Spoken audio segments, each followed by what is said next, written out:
Dad!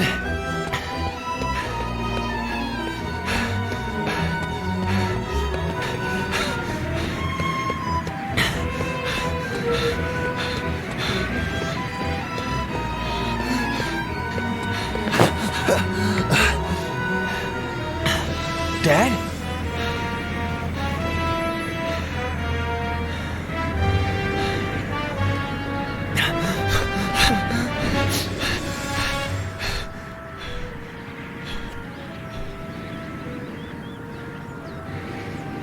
No!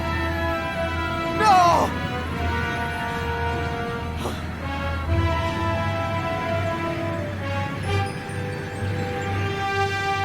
My car!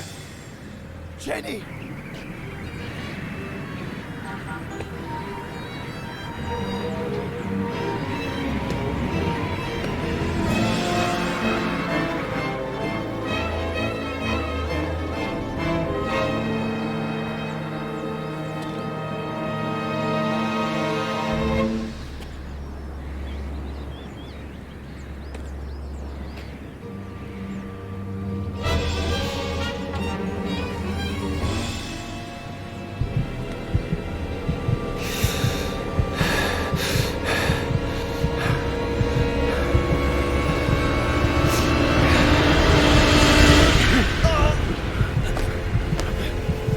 Let go! Let go of me! They're in the car! Jenny! I killed my family! Faye! I'm like my dad! Let me go! I'm like him!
Hi, sweetie. Thanks for getting back to me so quickly. It's about an old client, a friend from Big Sur, Ed Miller. He claims it's his fault that his daughter and her mother are dead. He was driving when their car went off a cliff, and he tried to kill himself. He's been in the hospital for a week. He can't get out of bed because of vertigo, I think. Oh, and he was dehydrated. Probably because of alcohol. Robert? If you could, I would take care of everything. Travel expenses, hotels, fees. Robert? Whatever you need. I think I remember this Ed Miller. The writer? The one it all started with?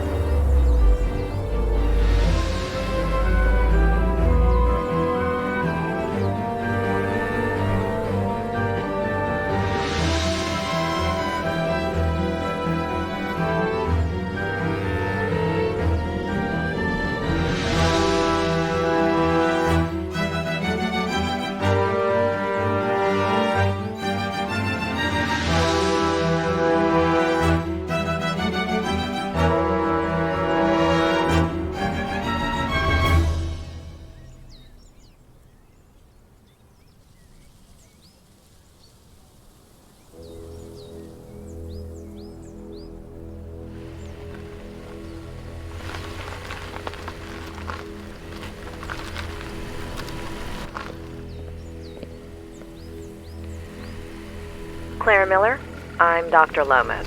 Robert Kerrigan asked... Doctor, you have no idea how grateful I am to you for bringing Ed home. It's the least I could do. It's a long drive from L.A. When will you get here? If all goes well, early tomorrow morning. I want to get started with that immediately. I'll be waiting for you.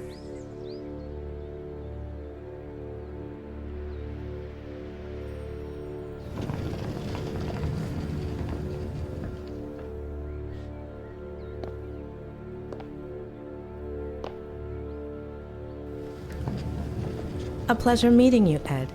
I'm Dr. Lomas. Doctor in what exactly? Doctor?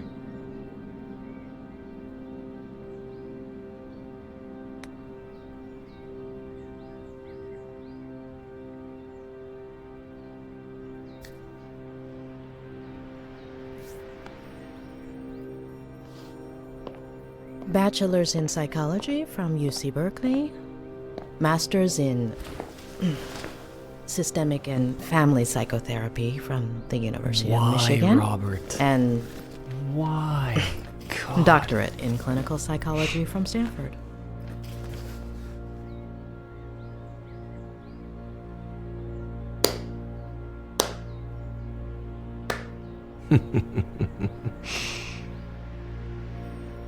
Why? I'll give you free rein over my memories, my trauma, my room, my troubles. You got 1 hour. 1.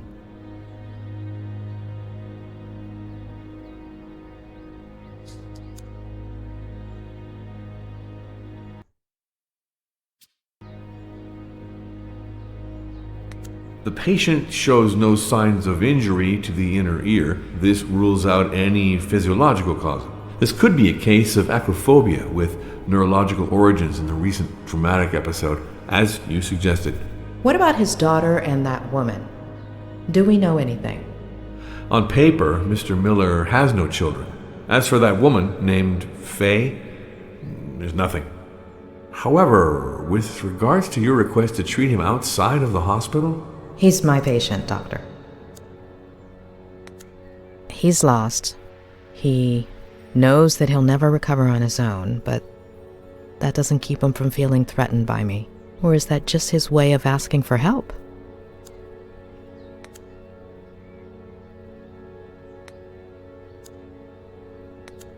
Should we get started?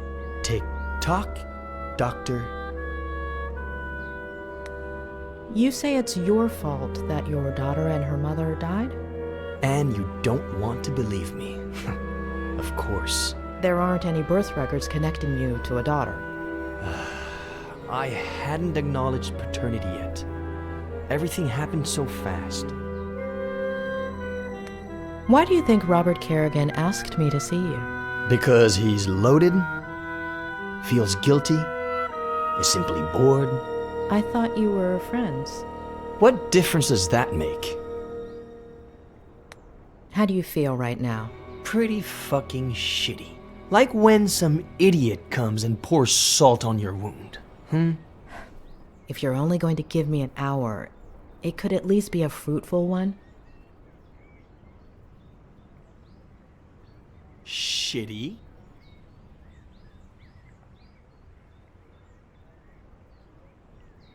Why?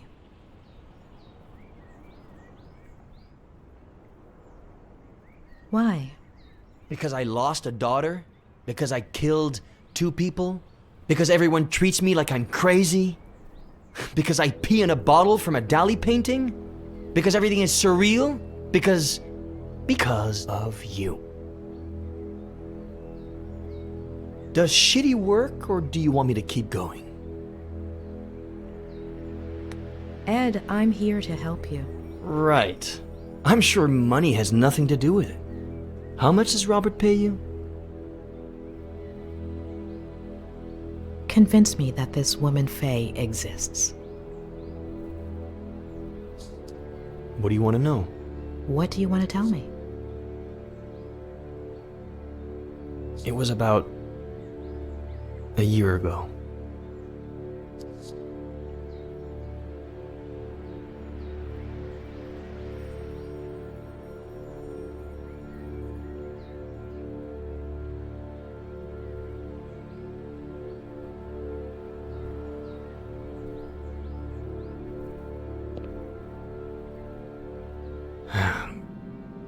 I just sat down to work. I'd had writer's block for years. But I remembered something I'd made up in an interview. And here today to talk about how to revive your creativity is Ed Miller, author of Face to the Ground, our book recommendation of the month. Ed, can I call you Ed? Welcome and congratulations. Thank you. Though I wasn't too sure you took bribes. Pretty good caviar, right? Just to be clear, you're joking here. Remember, you're on public radio. Even better, no one's listening. All right. So, Ed, have you ever experienced blank page syndrome? Constantly. And how do you deal with it? I do a kind of, warm-up? If the mind doesn't want to start, then we have to ask the body to. So I let my eyes search for a starting point.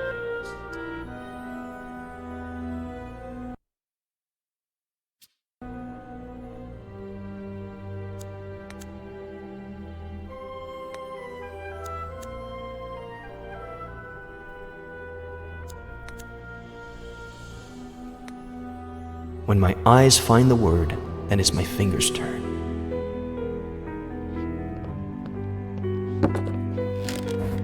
I let them write whatever they want after that word. The trick is not to think. Let them be free.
Really?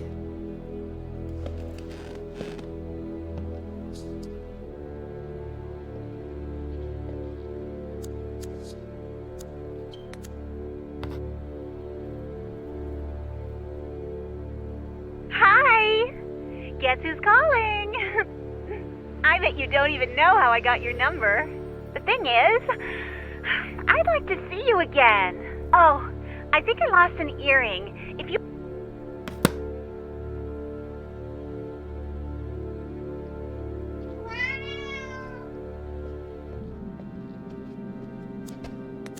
Do I hear higher? Remember, it's original owners. No doubt it was put to good use considering their history of depression. 35,000 from the bearded gentleman. Do I hear 40? 40? 35,000 going once, 35,000 going twice.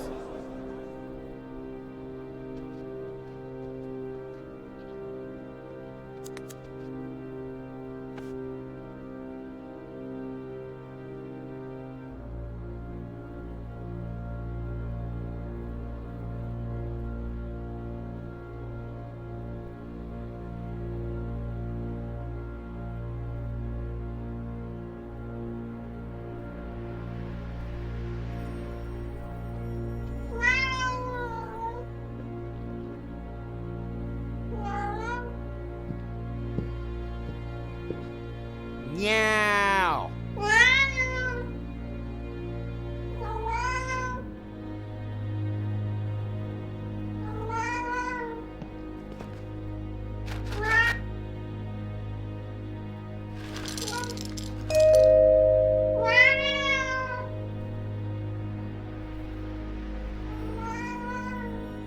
I'm coming, Samuel. Please, open the door!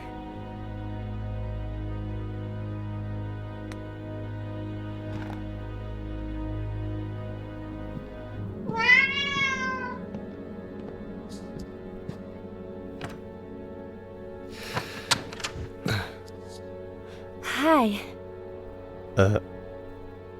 Hi?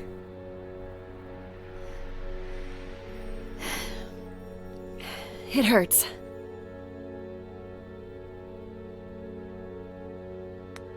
There should be a saw around here somewhere.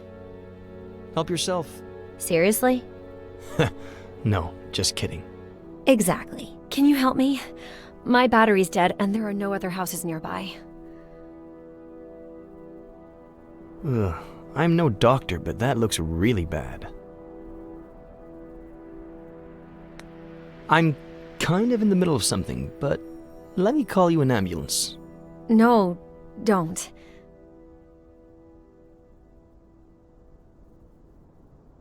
I'm between jobs. No insurance, no money. I need to lie down, please.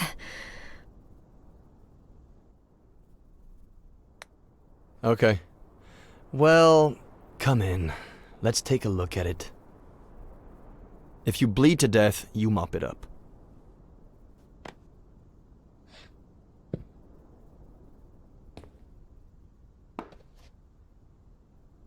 Can I lean on you? Maybe you should ask before you actually lean on the person? Ow! Oh! Hold on. Slower. Hold on. Not so fast. Don't take this the wrong way, but this would be faster if I carried you. I can walk. Just don't go so fast. Ow! Fine. Carry me. Okay. I'm gonna grab you here, okay? And here. And lift you up. Okay? Yeah. Okay. Can I lean on you? All That's right, okay with here we me. go. All right.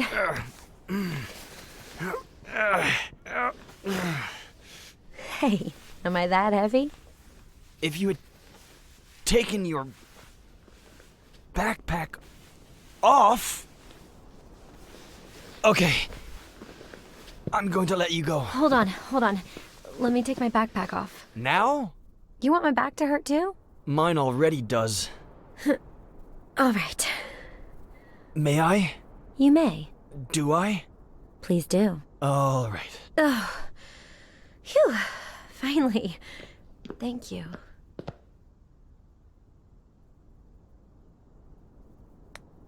Are you good?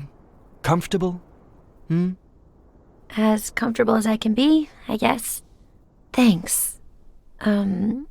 What did you say your name was? My name is Ed. Thanks, Ed. I'm Faye. If you could bring me some ice. Hand me your phone and I'll charge it for you. It's no problem at all.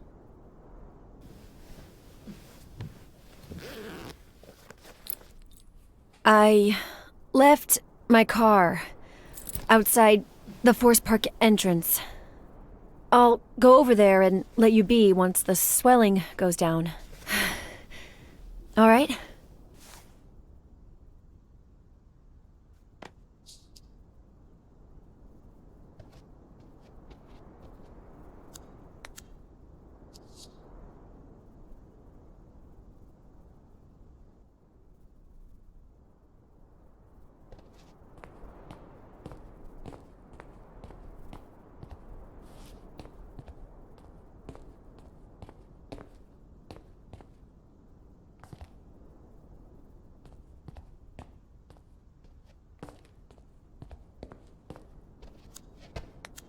Ed, sweetie, did you get the little blanket I made for Petronius? Aunt Claire? What blanket? A cat blanket's a thing? Oh, it should have gotten there by now. Hold on, I got a package the other day. Let me check.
What? You don't cook either, pet.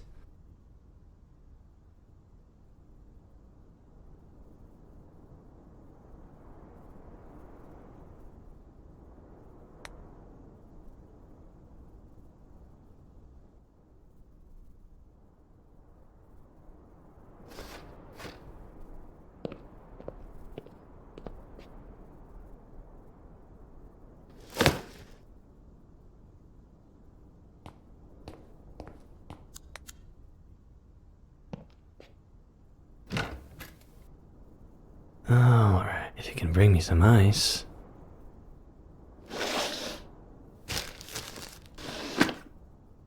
Yeah, I can. Wait. Gently.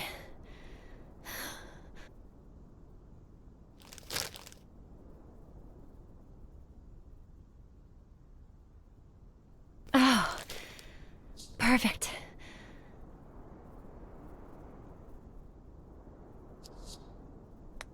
Does it hurt? It'll fall asleep with the ice. So will I.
I see you've read the message. You're obviously not going to answer me, right? My friends warned me about you. Fine. Screw the earring.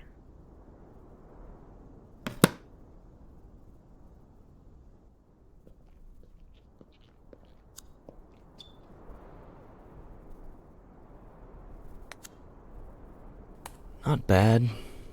Not great. But it's something.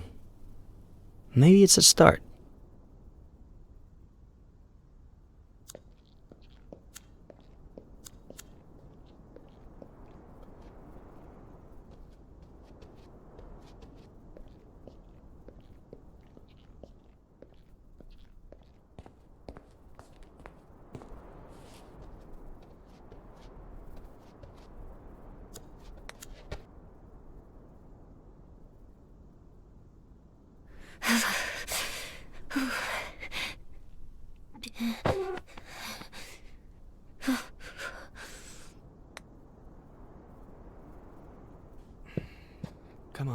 get off of there. Come on. Move it. Move it.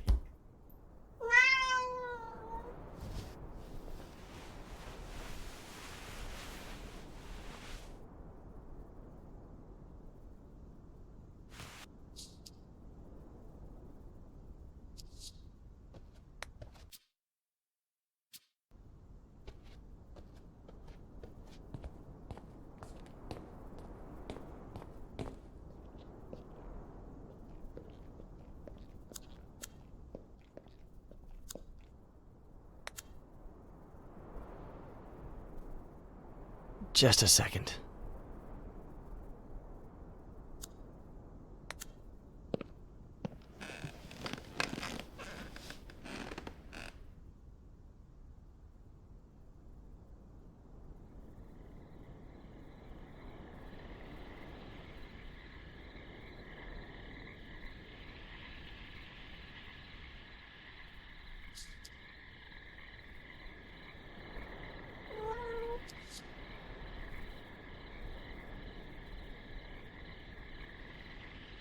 Ed? You there?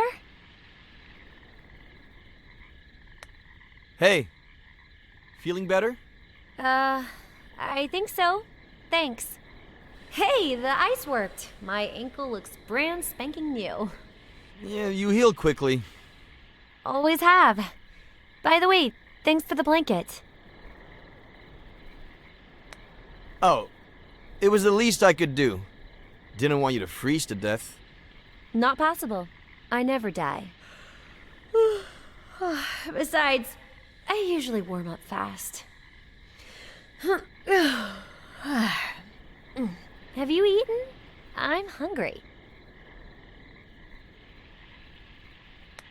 I can order something online. Something? My favorite. It's the local specialty. I ordered it yesterday. And the day before. There might even be leftovers in the fridge. Something left over? Even better. I'll check the fridge. Don't order anything, okay?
Someone looks pleased.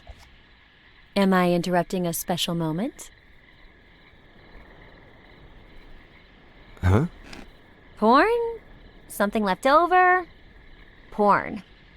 It's something I'm writing. Oh, you write? What do you write, Ed? Honestly, I haven't written in years. Today was an exception. Oh, wow. We'll have to celebrate exceptionally.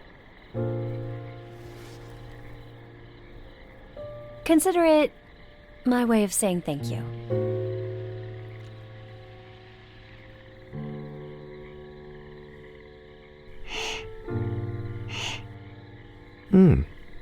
A toast?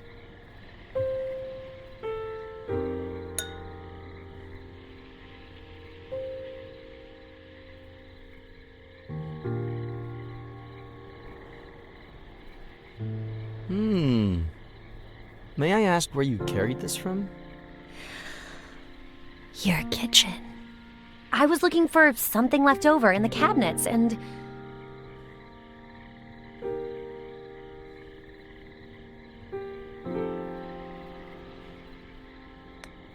Ha! I left it there so you'd find it. No way! I fell for it? Sorry to say, but yeah. Do you do that with all the hikers? So far, 8 this week. No shame. And then? Then we toast.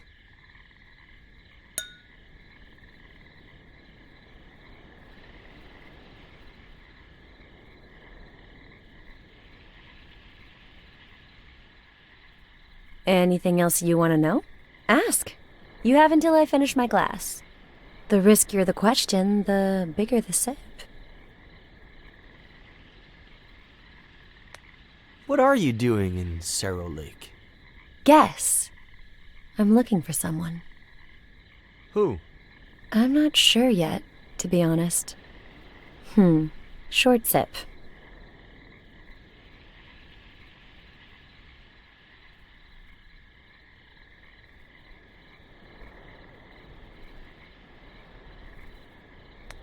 I'm not about to ask you the classic work or study question, but do you work or study?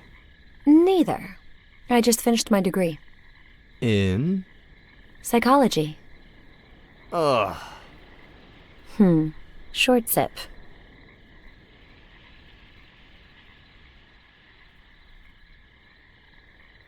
All right, you've got one more. Make it count. Do you feel like spending the night?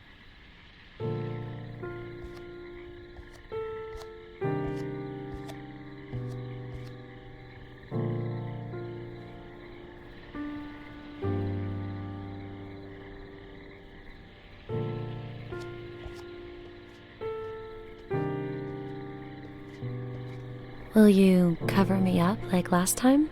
Or better, you have my word.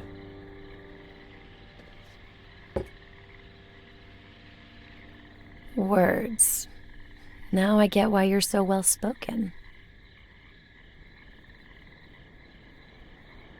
Wolf, Bierce, Plath, Poe, a host of tragic deaths. Should I be scared? My favorite one's missing. The son of the Black Corsair. Emilio Salgari, right? Mm-hmm. How did he die? Suicide. I should be scared. Hey, look! One who's alive. I'm saved.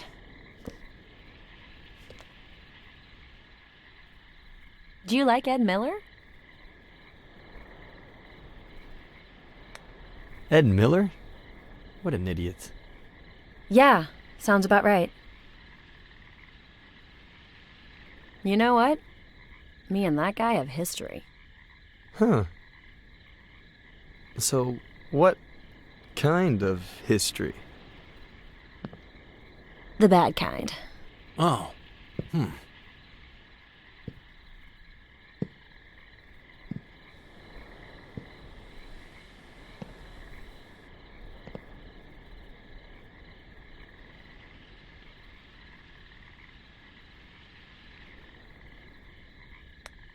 Did he hurt you at all? The worst part is he didn't even know it. I was about 13? I was obsessed with this book. Well, the cheapo edition. I heard he was doing a book signing at Rossmore Books. I pretended I was sick to skip school, but my parents didn't buy it. I tried to leave during recess and got caught. After school, I ran so fast that one of my heels broke and I twisted my ankle. But I made it. I got in line and waited and waited. And when there were only 3 people left in front of me, this old guy showed up. His editor, I think. White hair, white suit. You still here? What about the radio interview? And he took him away. The end. I never even saw his face. Getting grounded felt worse than the ankle, but not nearly as bad as the letdown. Anywho, 13 years old.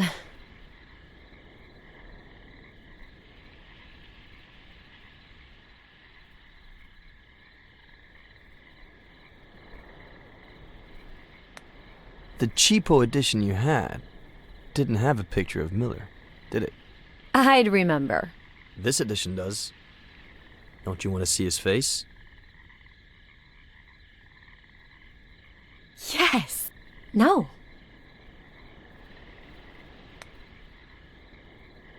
No? Of course. The first thing you told me was your name was Ed. I have to see this with my own... Oh! Petronius, what did I tell you, huh? Sorry, your ankle. It's fine, it's fine. I think he doesn't like me, is all. He doesn't like any girl. He's quite possessive. Oh, so do you get a lot of lady callers?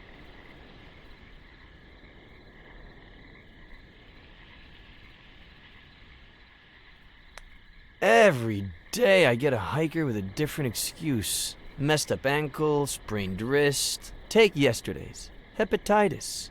Hepatitis! Why didn't I think of that? So sexy.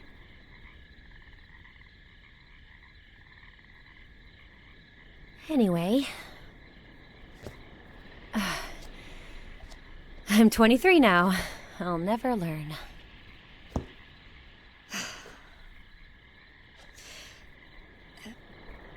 Do you remember the song that Buster sings at the end of the book? I wrote it. Did you write the music? It's a novel. You can't hear it. I could. What? What? No. No. Sing it. No way. Sing it! No, no.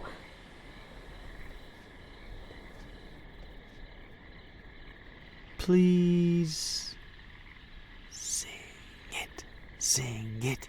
Sing it. Sing it.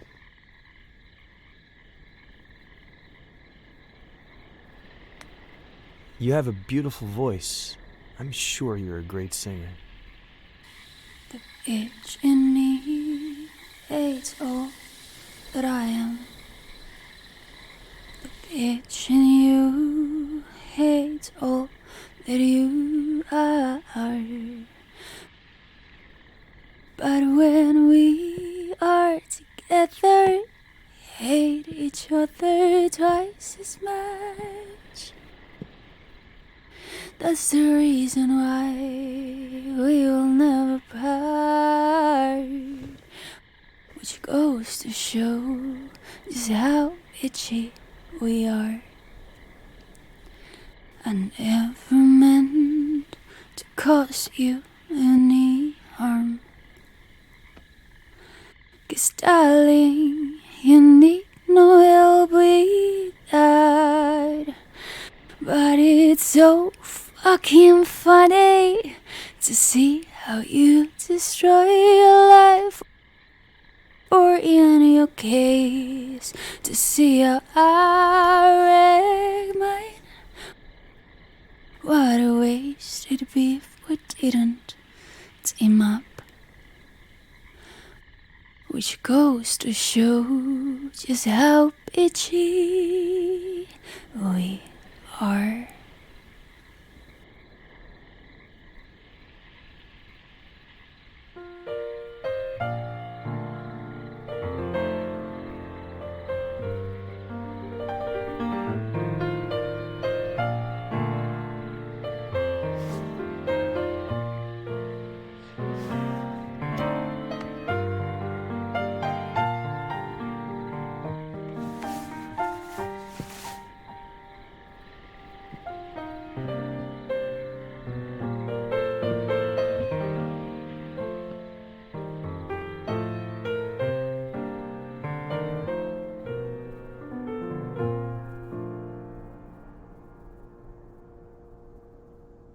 And then,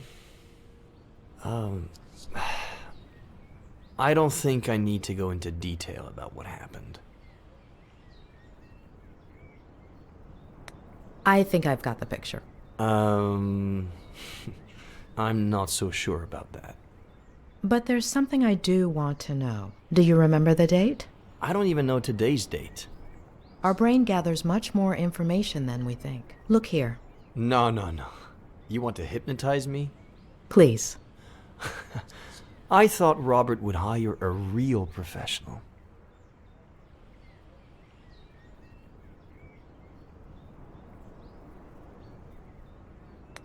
You can keep your eyes on me, but a little spiral is too much for you?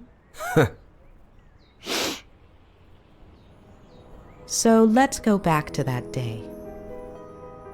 You wrote a novel a while back, but you've been suffering writer's block for years.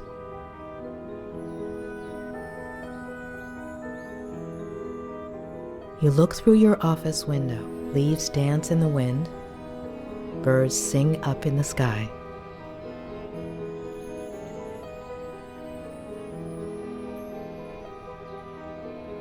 There's a mug in your hands, a warm feeling, a comforting scent.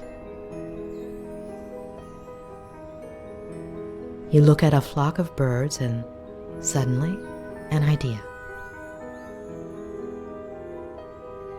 Your cat interrupts you, begging for food, and when you go feed it,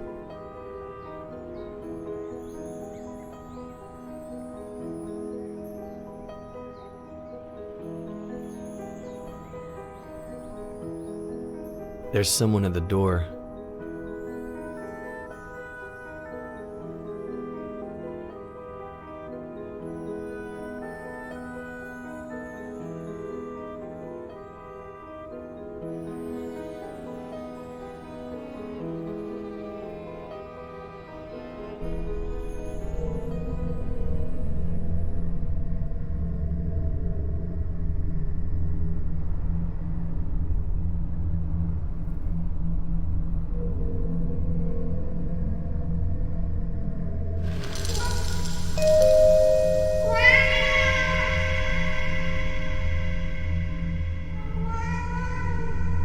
I'm coming, Samuel!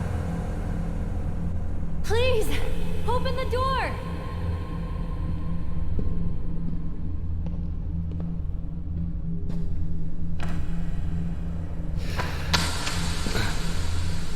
Hi. Hi?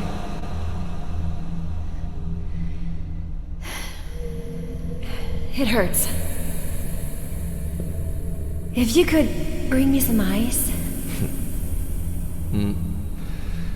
Hand me your phone and I'll charge it for you. It's no problem at all.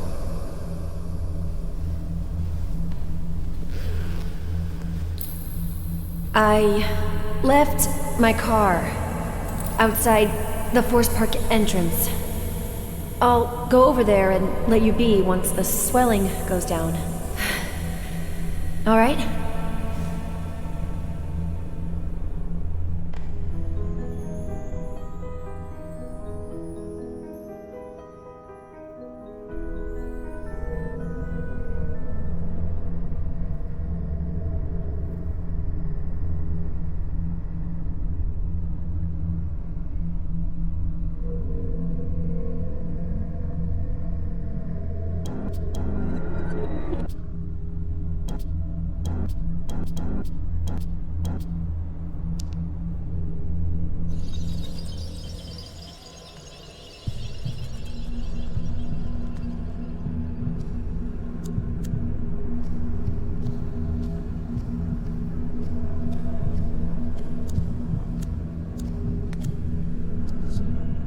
Do you like to drink?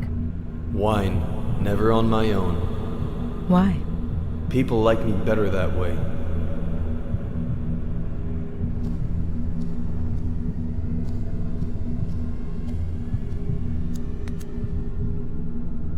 You call your cat Pat. It's short for Petronius.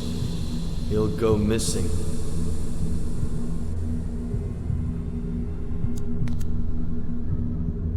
You mentioned a certain Samuel. He lives a 5-minute drive away, across the forest with his wife. The one who bakes apple pies?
How did she do it?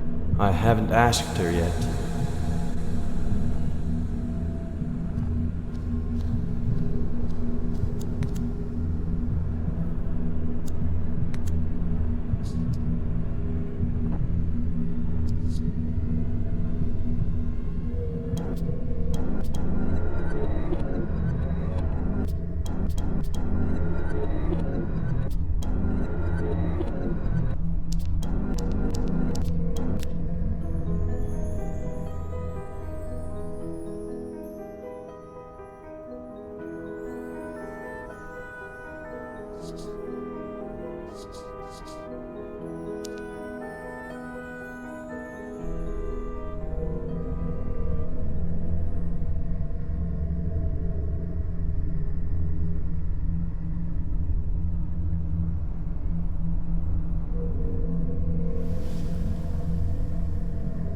Consider it my way of saying thank you.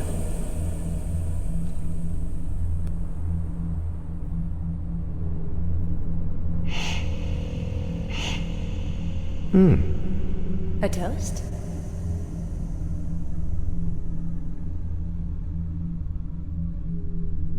I just finished my degree. In? Psychology. Ugh.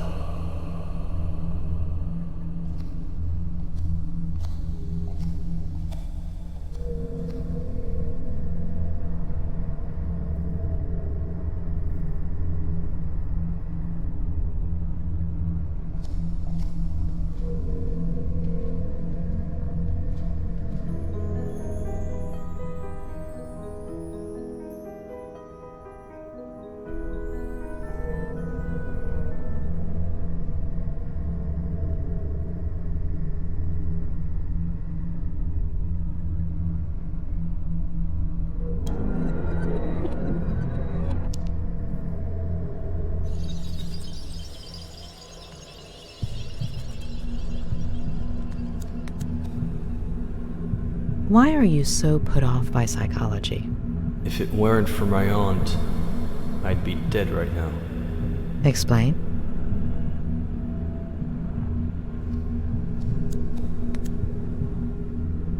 You bought it at an auction, right? Who had it belong to? The first American flapper, as F. Scott put it. Zelda Fitzgerald? And her husband... I'm sure you know they both ended up in psychiatric treatment. He was an alcoholic, yet died of tuberculosis. She had schizophrenia, and died in a fire at the insane asylum. Got it. Thank you.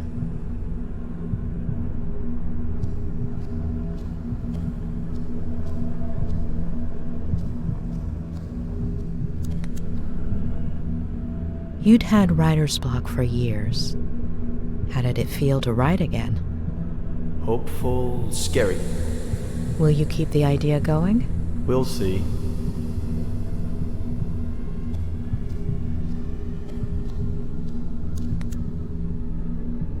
Is your cell on, Ed? Yes. What's the date on the screen? October 8th.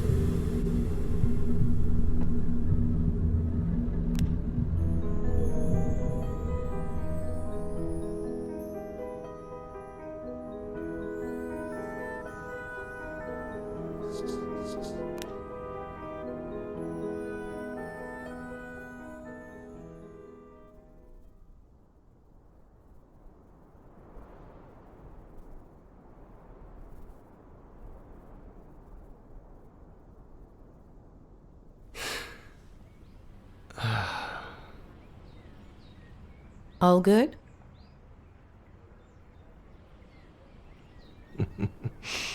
As I was saying, you have no idea how sorry I am that this didn't work out. I had to give it a try.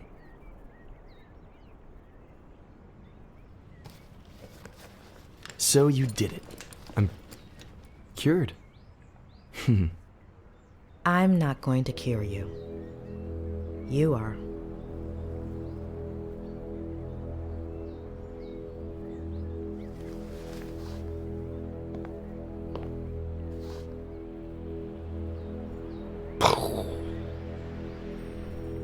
We'll continue this later.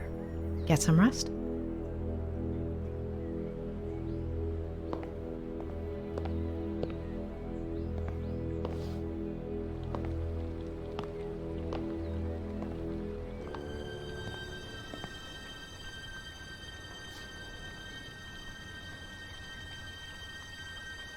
The smile of the nurse that tore you from your mother's arms. Your first lover, sleepless in an unknown house, in an unknown bed, staring at an unknown body. Spiders lining up to dive into your empty mouth. Oh, Doctor, how long have you been here? I had just walked in. Who's the poem by? Oh gosh, I like to come up with verses while I work. Oh, so then this is where Ed gets it from. Or from my brother, his father. It runs in the family. Where is his father? Where did I put the sauce?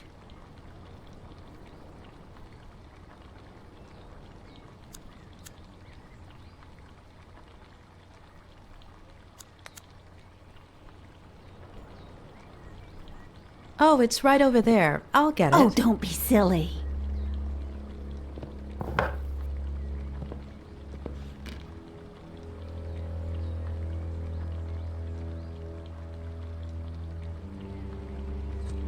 Eddie loves three-bean chili. He used to ask me to make it all the time when he was little.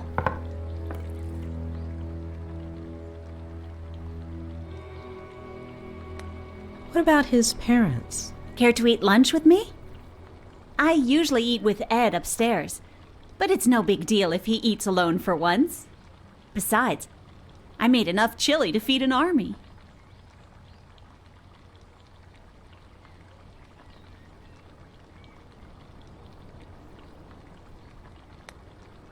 I appreciate it, but I think it would be better for Ed if you ate together. I think I might need a little fresh air to take a break and maybe organize some of my notes. You should check out the dock. Plenty of sun at this time of day. I'll make you a sandwich.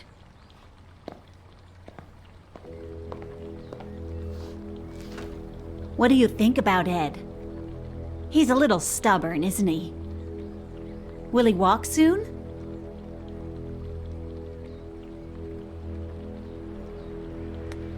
It's still too soon to venture a hypothesis. Well, I guess he should just focus on doing his exercises, right? What exercises? Ham, cheese, lettuce, tomato, and mayonnaise? Yes, but can we hold the ham, cheese, and mayonnaise?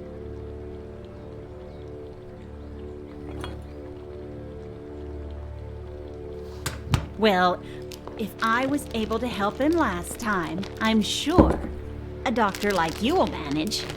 Help him with what exactly? Vertigo. Vertigo? Oh, let me tell you, Eddie was never afraid of heights as a child. No pirate captain ever is. You see that tree? The one with the deck chair? There used to be a little tree house in it. Ed would spend hours on end up there. My brother built it for him. Then Eddie turned it into his very own pirate ship. It was all he could talk about. Pirate this, pirate that. He was obsessed with pirates ever since I got him a book by Salgari. And with his love of pirates came a love of reading, too. And see, that's where the writing began. Mystery solved. I don't mean to pry, but where are his parents? Off you go then, Doctor. Or you might not have time to eat your sandwich.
The number you are trying to reach is currently unavailable.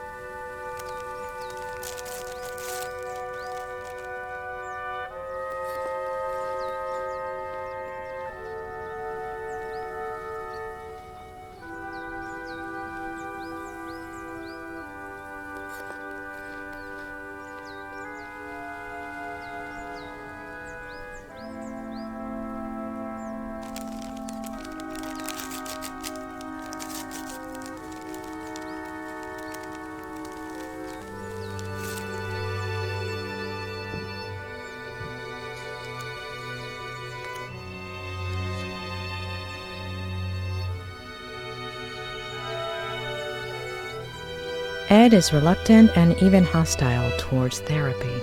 Why? He's blocking out a certain memory, one he doesn't want to remember, something too painful. I've never seen such an intense case of vertigo before.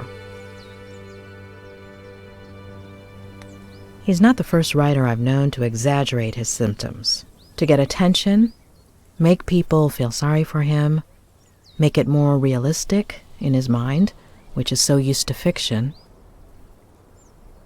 Does she exist?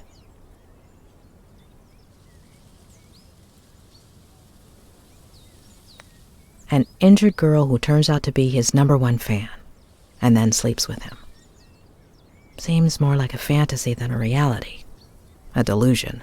Whether she exists or not, she may hold the key to all of this, or at least one of the keys. What about that earlier Vertigo episode? And his parents? Something happened in his childhood. But Claire isn't going to tell me. Maybe Robert? Or Ed himself, if I can break through this wall he's put up. I'll have to give it a try.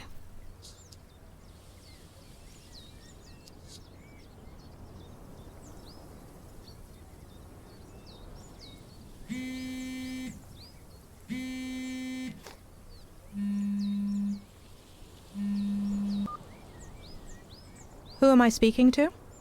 Dr. Lomas? Who is this? It's Sheriff Reyes. Dr. Leonard gave me your number. How are you, Sheriff? Look, I don't want you to breach patient-doctor confidentiality or anything, but if something comes up in your conversations with Miller... Is Ed under investigation? Is he the suspect of a crime? No, not exactly. If I understood correctly, Ed hasn't committed any crime. Well, we'll have to see about that. So, will you give me a hand? I'll try. I'll do what I can. I understand. Thank you, Doctor. I would settle for anything at all.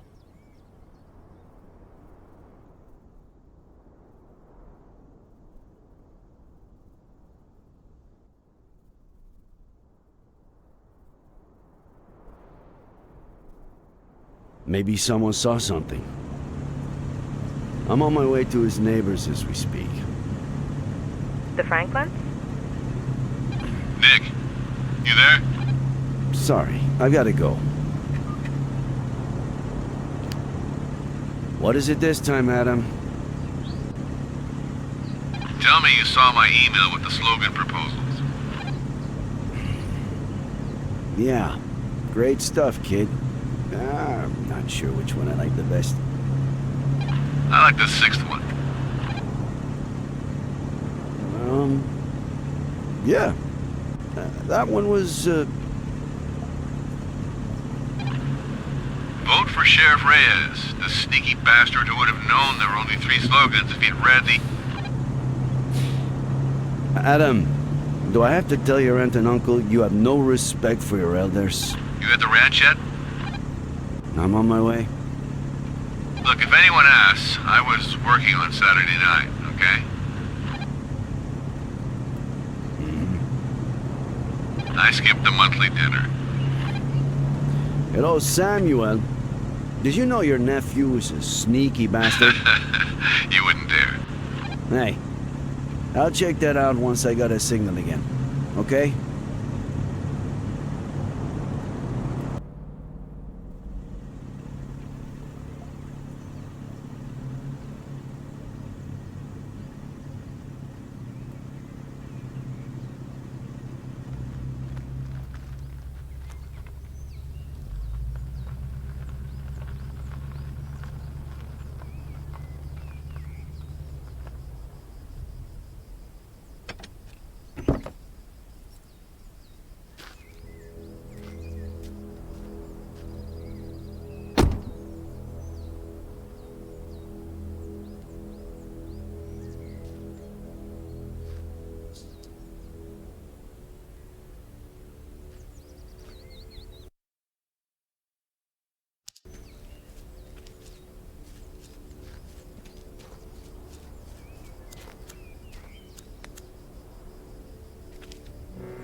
Samuel! Are you there? It's me, Sheriff Reyes.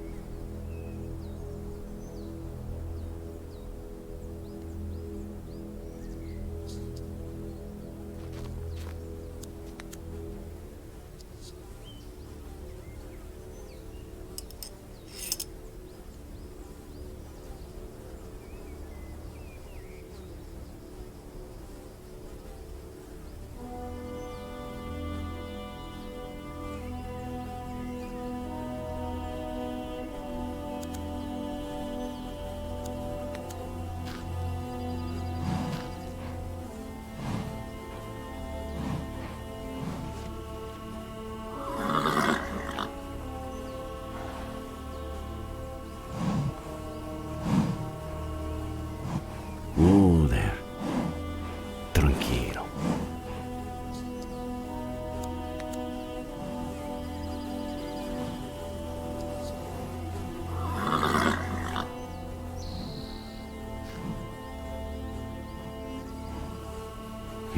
Shit.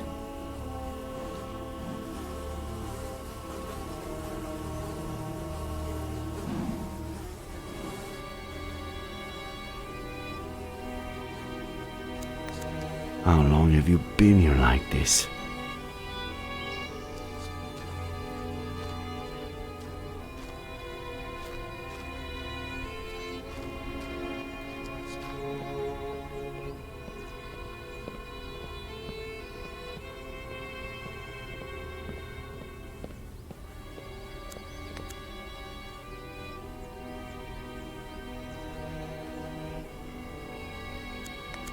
Adam.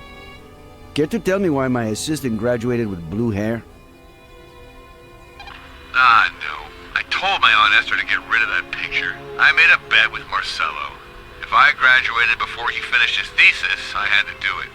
Where'd you find it? I'll tell you later.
Adam?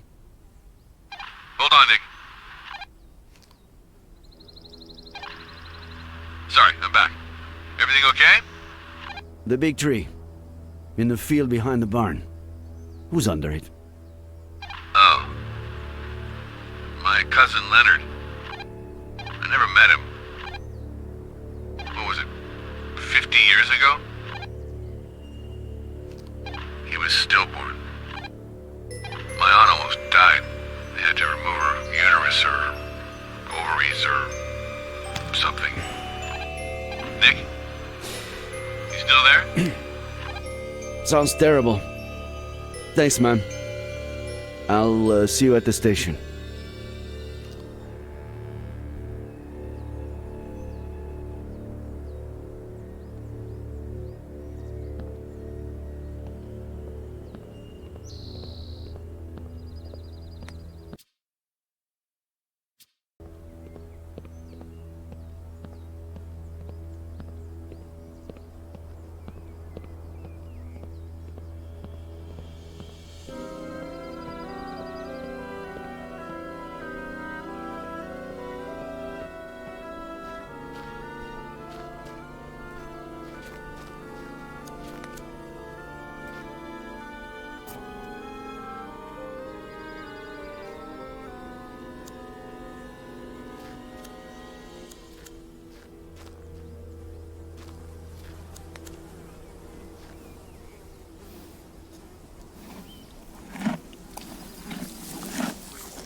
There. Despacio.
El gusto es mío.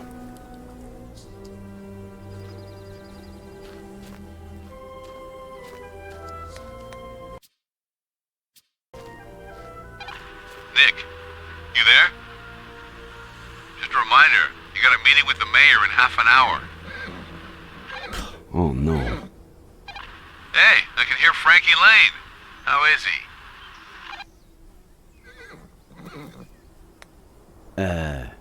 I don't think your uncle's taking very good care of him. Seriously? The old man is really losing it. You'll be here on time, right? You better fill in for me, all right? Again? Sneaky bastard.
Well, at least they didn't rob you.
Nick,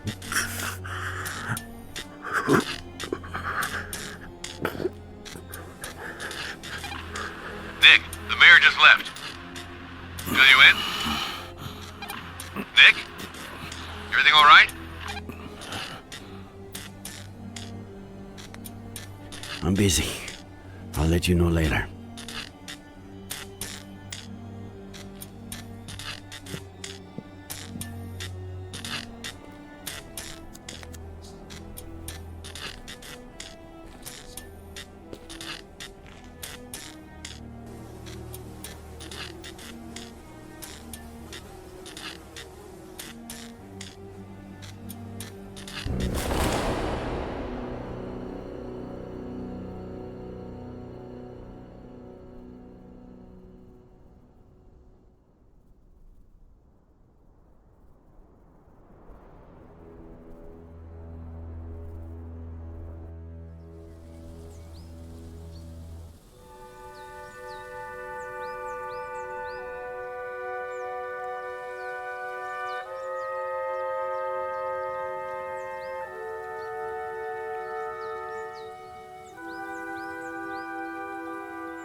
Okay, the alarm will ring in 10 minutes.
Dr. Lomas!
Adam.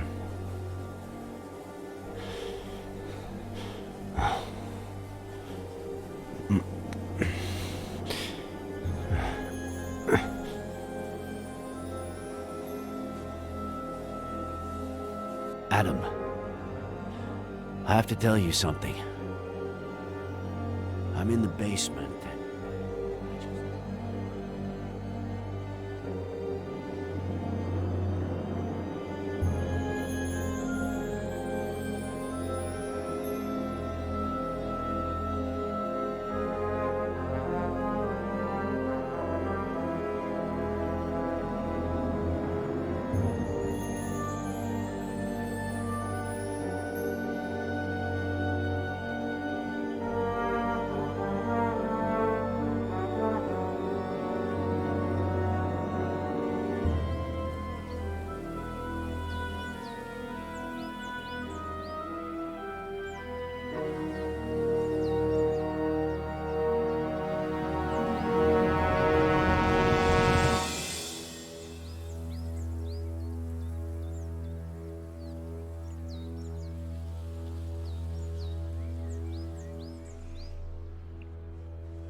Ed?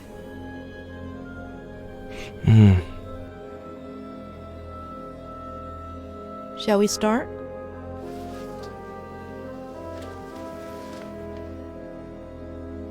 Why don't you tell me about your childhood? What do you want to know? What you played? How high up?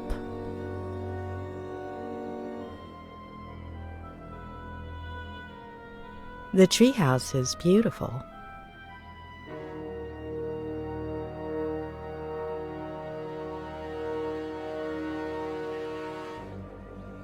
It was.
All right, you scallywags.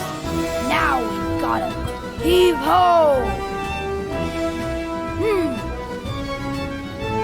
Flanagan, me hook.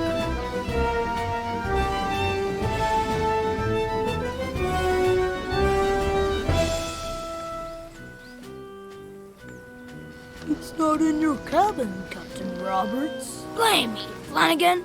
I can't board that ship without me hook. I think it's back on Skull Island, Captain. You better bring it to me soon, unless you want to end up as shark bait. Bud, come to my office, please. Okay, Dad. Flanagan, get all hands on deck. Aye, Captain. Governor Miller requires me presence at the forecastle to discuss highly important matters.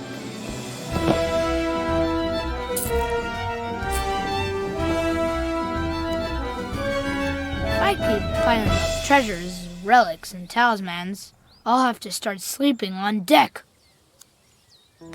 Arr, I've got enough Spanish dollars to buy me own island.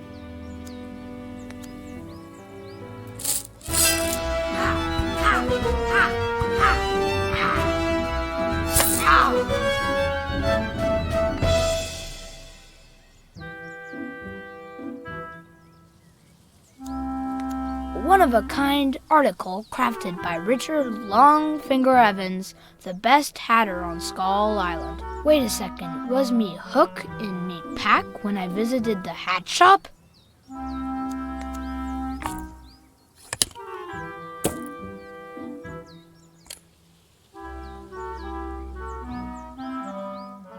The Skull Island market looks quiet this time of just what I thought.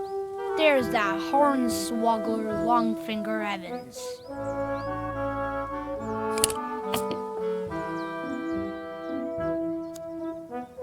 I toured from Admiral Lawrence Mitz after sinking His Gracious Majesty's ship.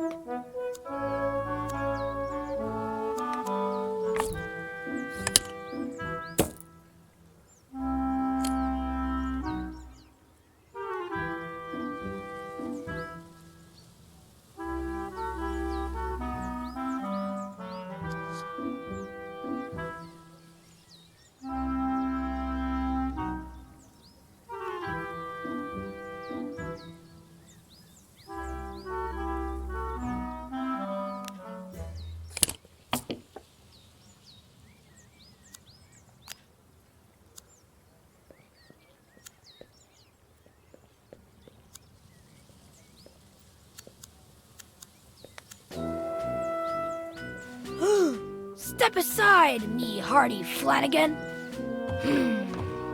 We're approaching the jeer at the end of the world.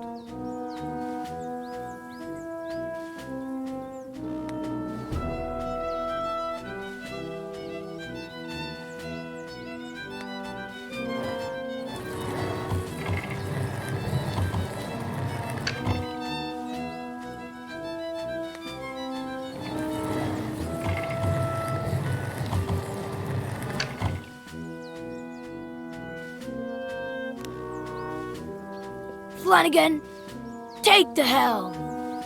Or must I take care of everything?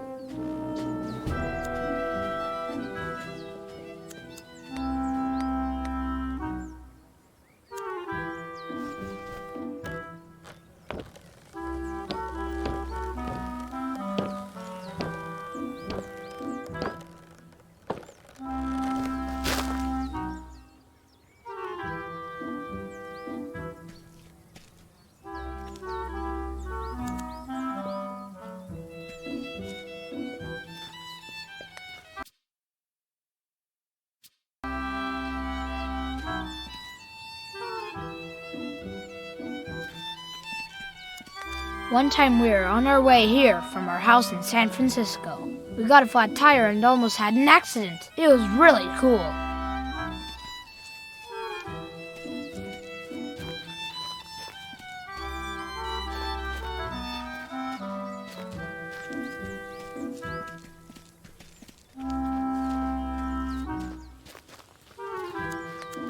You can really feel the tension in the Great Western Forum. The crowd is going silent. After quite the bumpy season, Ed Miller's career is on the line. It's all or nothing. Miller shoots and scores! The Lakers take the championship. 3-year dry spell. Miller earns his new title, Magic Miller!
I've got crew members stationed all over the Caribbean to gather intelligence on my enemies. What good tidings bring ye, pirate spy Galonk? All is well, Captain Roberts.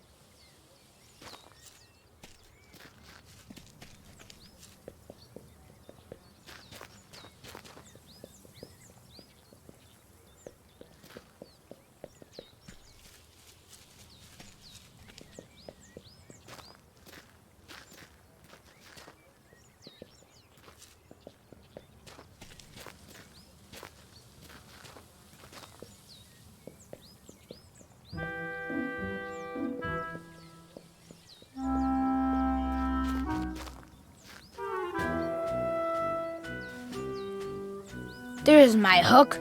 The scoundrel I got my hat from stole it from me. I must exercise caution and...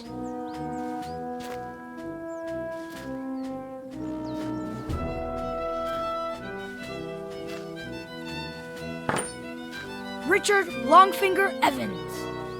You're the filthiest scum in the Caribbean. Rats!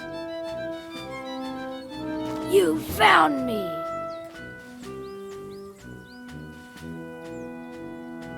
Of course. Now.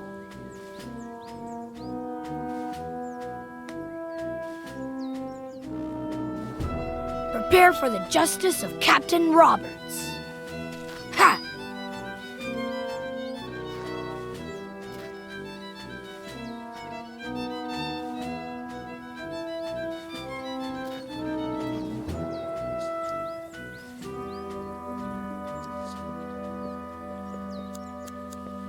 What good tidings bring ye, pirate spy Tremble Neck? Not a sea monster in sight, since you vanquished 1,000-sucker Kraken, Captain Roberts. Even the most fearsome pirate ships need lifeboats, because anyone can have a bad day.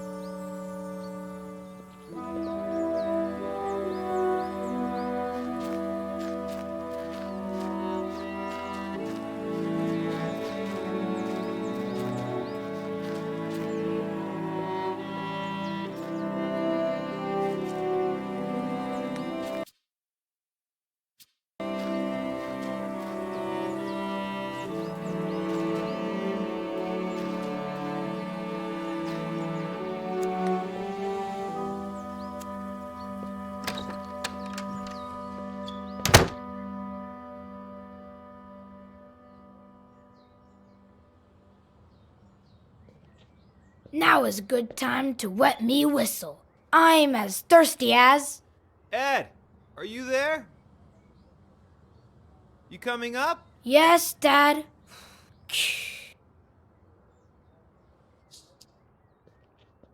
Juicy blue, juicy blue. Mm-mm-mm-mm-mm-mm-mm.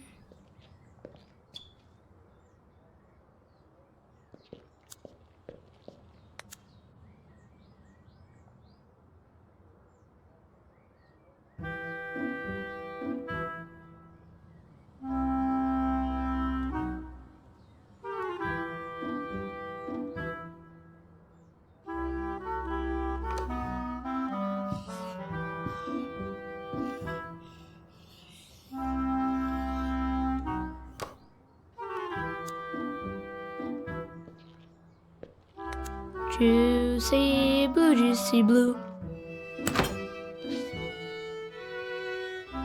Oh man, there's no more. Though I'd even drink it warm.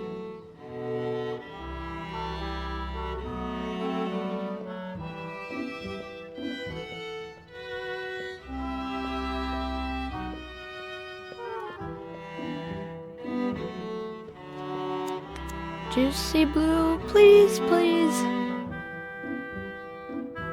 Man, there's no more here either. Now, what do I drink?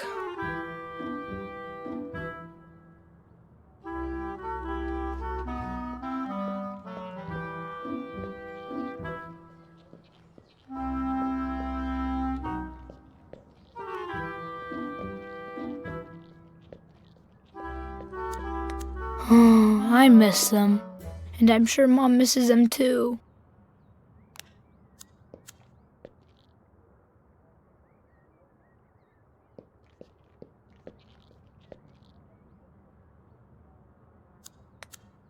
This winter we ran out of firewood and brought the heater inside. It was fun. Well, not really.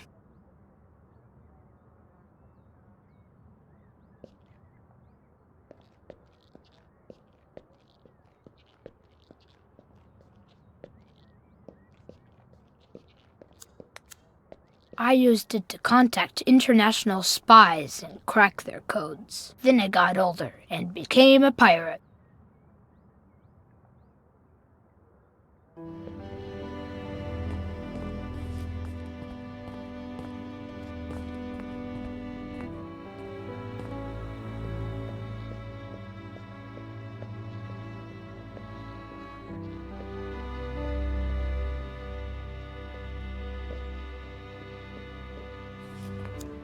Being a grown-up is cool because you can drive motorcycles. But it's also not cool because you spend half the day shaving and things like that. When I grow up, I only want to be a grown-up for the things I like.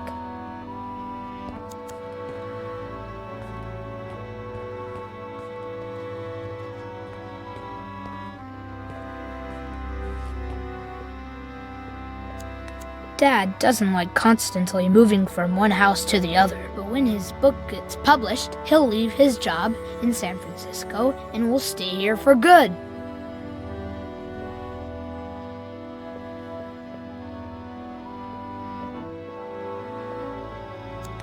Mom is always getting on my case for leaving my stuff lying around, but lately she leaves her stuff around too.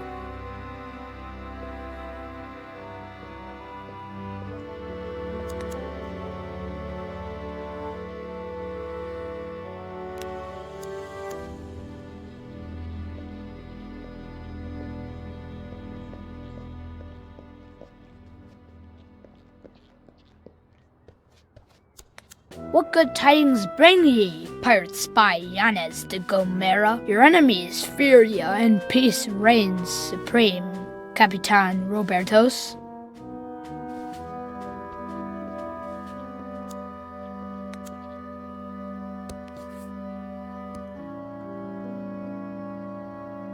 This is where it all started, before I played a kid's game, spies and stuff. Well, better late than never.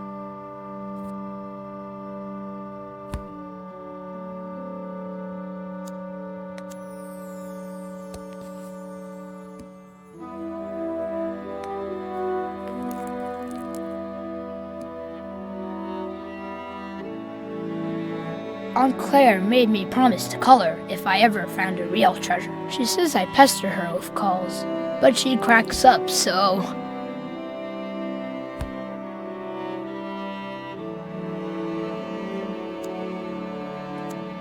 I've barely used it since I quit international espionage. Maybe another day.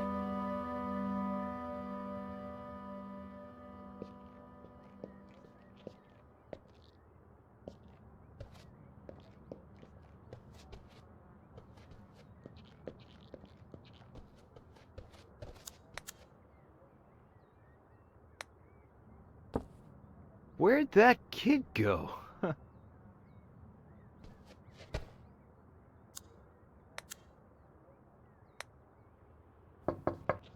Dad?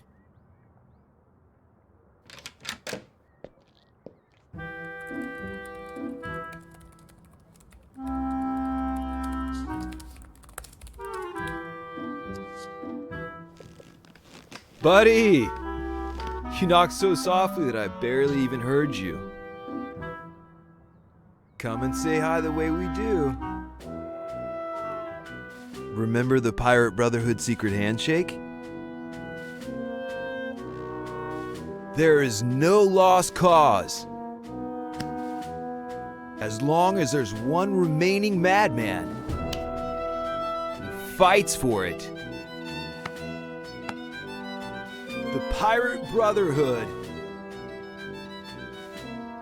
will be victorious! We're getting better at this. Open the window for me, will ya? Secret handshakes are like everything else. The more you practice, the better you get. Anyway, do you have something you want to tell me? Sorry I took so long, but Well, you could have taken less time, for sure.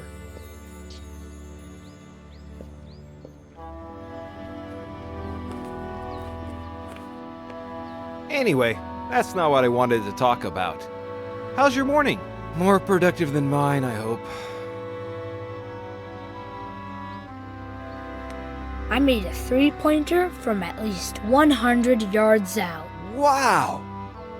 That should count as 4 or 5 points. Or 6 or 7. Or a bazillion. If I had half your vocabulary, I'd be done with this never-ending chapter already. Whoa. By the way, do you... When you finish the novel, can we go on a trip? Yes, start thinking about where you want to go. And now, what would you say if...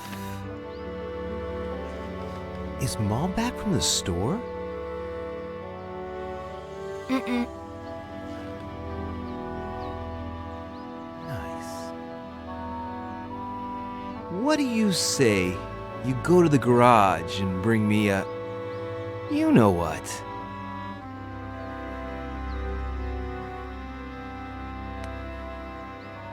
Oh, and the most important thing is that nobody can ever know. Nobody. Nobody.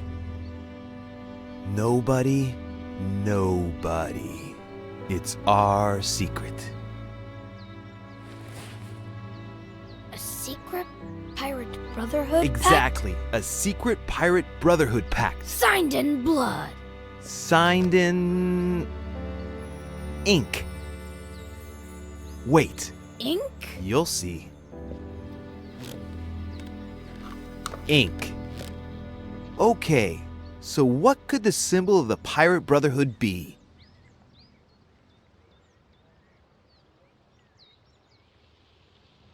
The jeer at the end of the world. Excellent choice. Let's do it.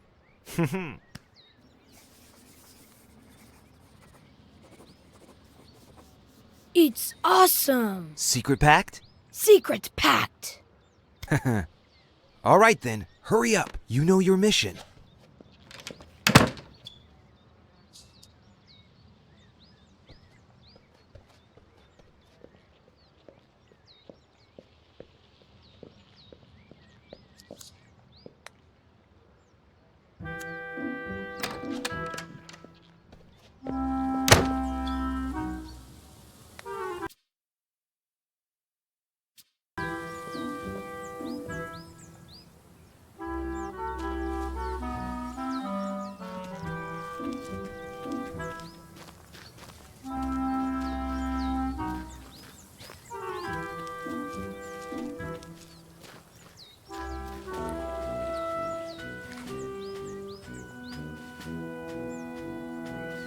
Captain, the thing we are looking for, I'm not clear on part of it.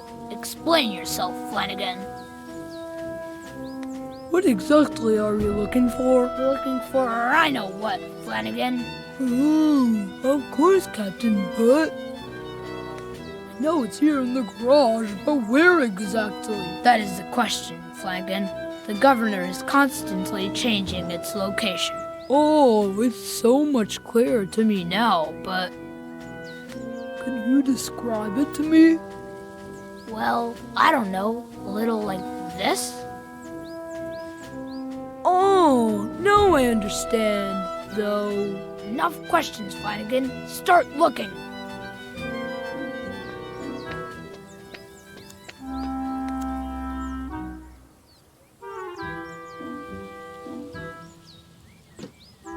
It was an accident.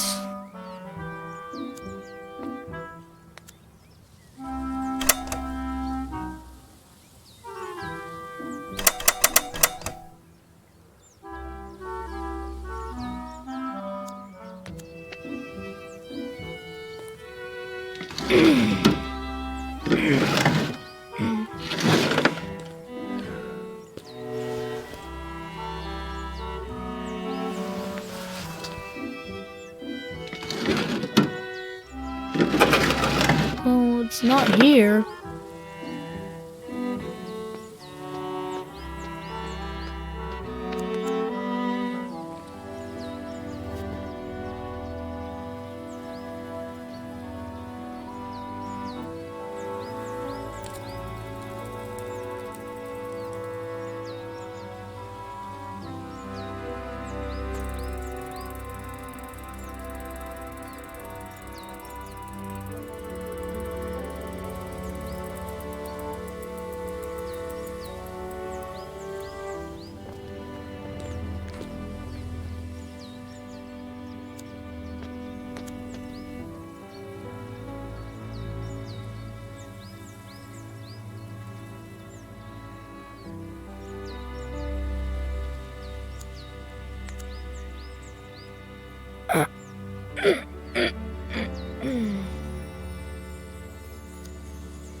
Dang it, not here either.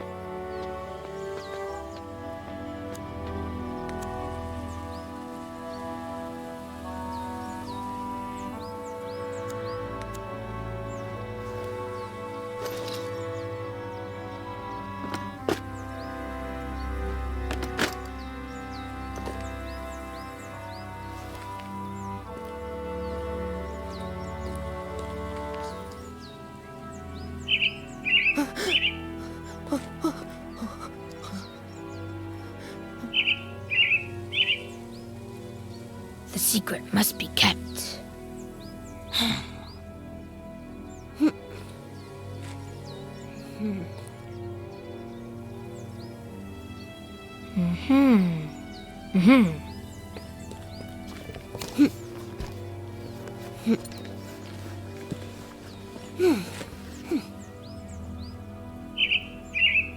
You're not fooling me, little bird. Mom! Where?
Eddie? What are you doing? You know I don't like you playing in here. It's dangerous. Eddie?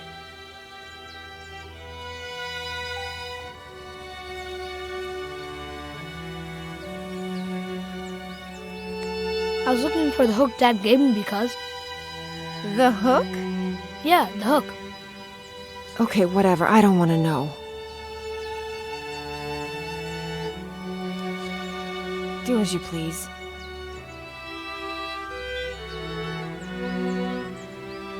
Mom. Well, just finish what you're doing and come to the kitchen when you're done and help me with the groceries, okay?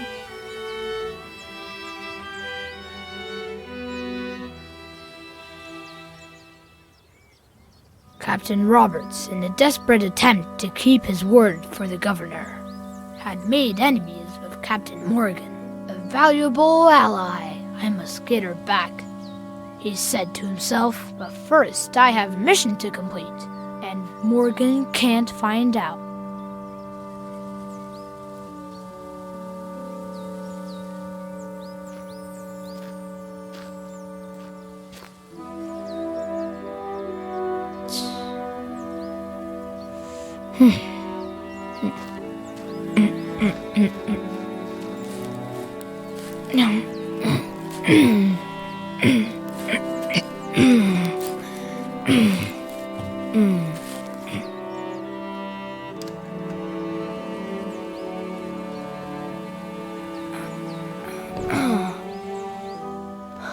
Ed, dude, are you crazy? Why did you climb up if you've already fallen once? Are you okay? I just wanted to keep our secrets safe. Buddy, it's not that. It's just that it's dangerous. You have to be careful. I was very careful, Dad.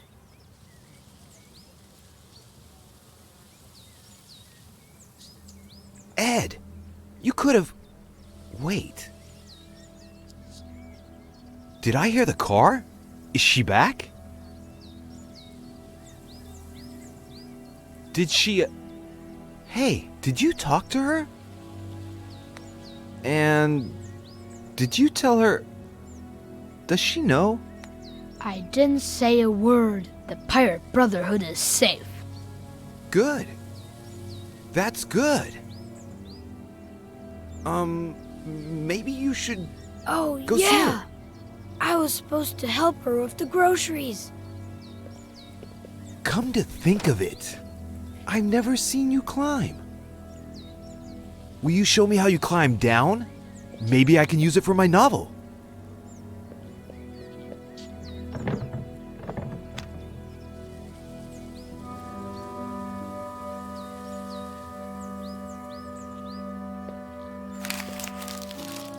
Hey, are you hungry?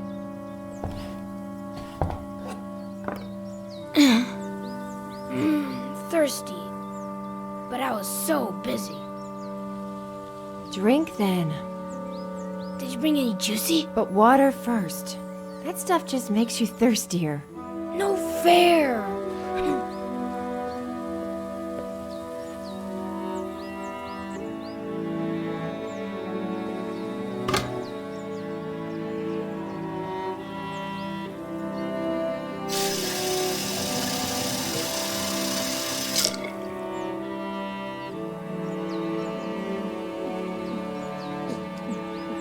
Ah.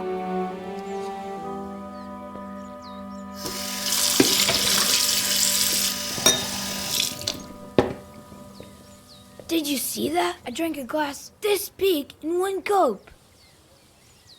That's my boy. What are we gonna eat? Well, unless your dad cooked something and hid it so he could surprise us later. Roasted veggies. Veggies. Awesome. Too late. I saw that look on your face. Okay. Can you put the rest of this stuff away while I start getting things ready? Okay. All right. Let's see if you remember where everything goes.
Mom, I put everything away. Can I go play now? I'd say that was faster than ever. Wait. Are you sure there's nothing left in the bag? If I were you, I'd check again.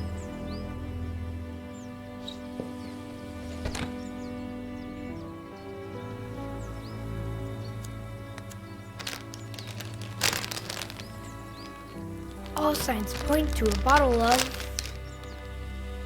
juicy? Red, my fave.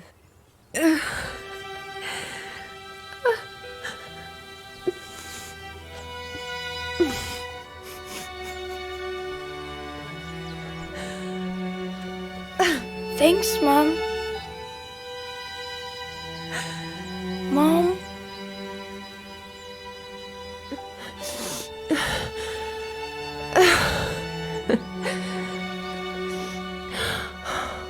Eddie. Are you okay, Mom? Of course, It's not your fault. Oh. Mom! You're bleeding! That's why you were crying. Oh, sorry, I got some on your drawing. Signed in blood. Should I go tell... It's nothing, sweetie. I'll fix it up in a jiffy. Just finish putting the things away, please, buddy, okay? So brave.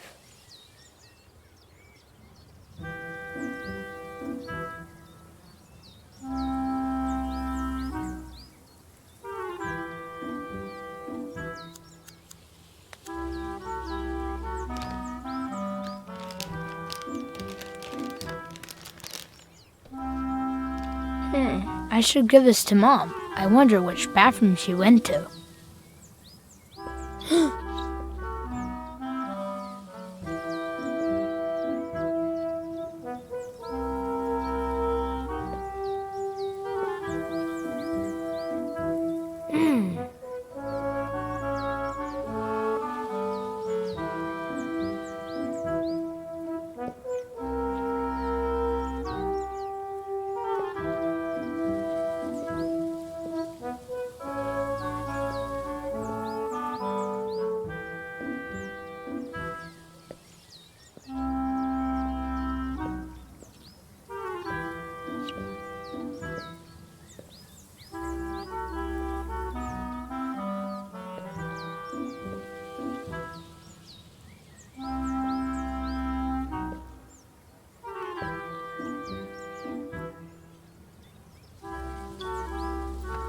Mom?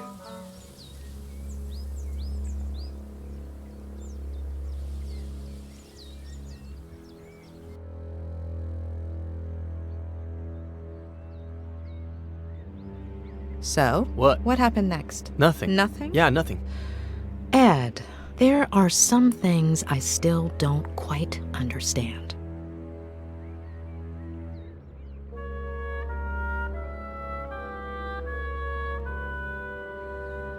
What happened to your mother? Why was she crying? She cut herself. When was the last time you cried because of a little cut? Maybe it wasn't a small cut. I don't remember much. Why didn't your father want your mother to find out about the Frangles? You've misunderstood. My father always hid treasures around the house for me.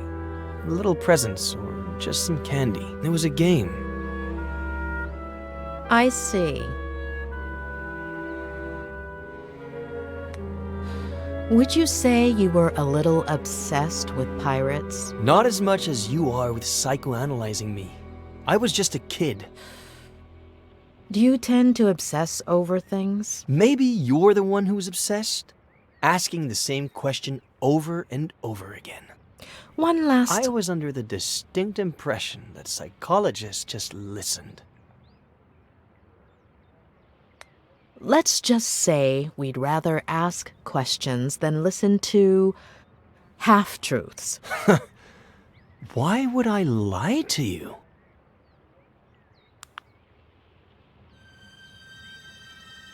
Ah, come on. Don't you ever get tired of being ridiculous?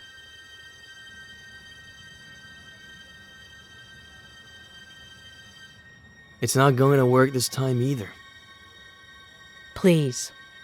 Earlier, I sat down at the edge of the pond.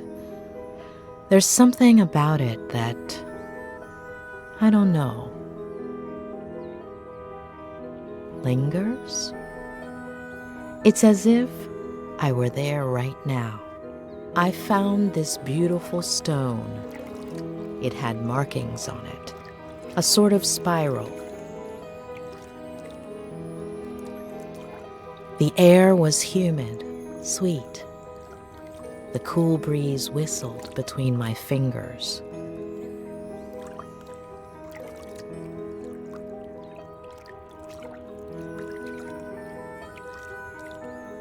You could barely hear the birds in the distance. It smelled like sap, like bark, like earth. I imagined myself 8 years old, sitting, smelling, feeling, seeing. And I imagine you, 8 years old. I see you. You've climbed up into the treehouse. You're playing. What are you playing? Ready to board.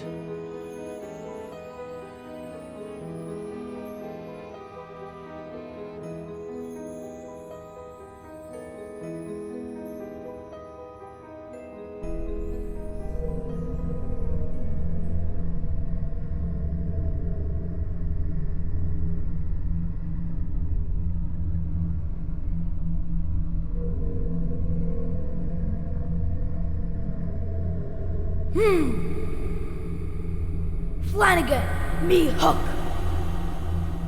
It's not in your cabin, Captain Roberts. You better bring it to me soon, unless you want to end up as shark. Damn it, Eddie! Are you deaf? Come to my office, now! Okay, Dad. Flanagan, get all hands on deck. Aye, Captain.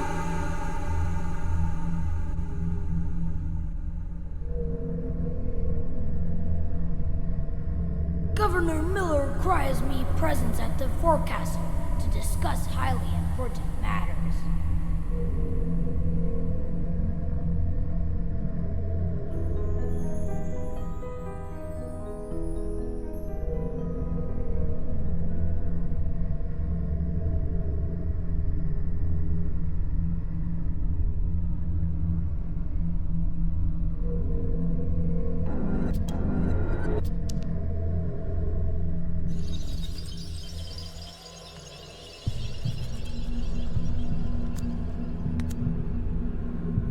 Where did you get all of this? They're treasures.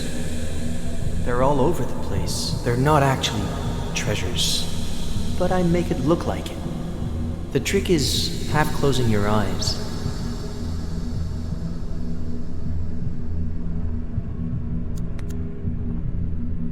Why the name? It's from a movie, The Dreaded Captain Roberts. Mm-hmm. Do you like being scary? Only when I'm a pirate.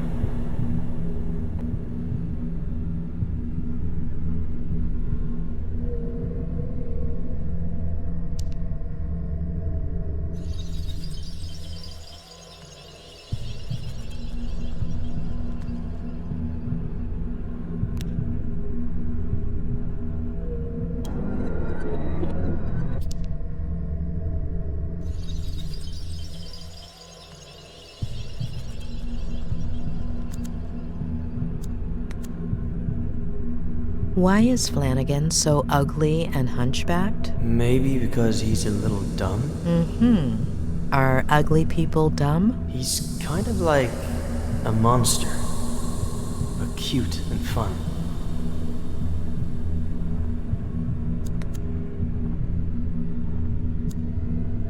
Who gave you all of that? My dad bought me a ton of pirate toys. Look closely. Are you sure that toy was bought in a store? Maybe I found it somewhere, like my treasures. Before, he would give me presents, lots. Why did he stop? He's busy.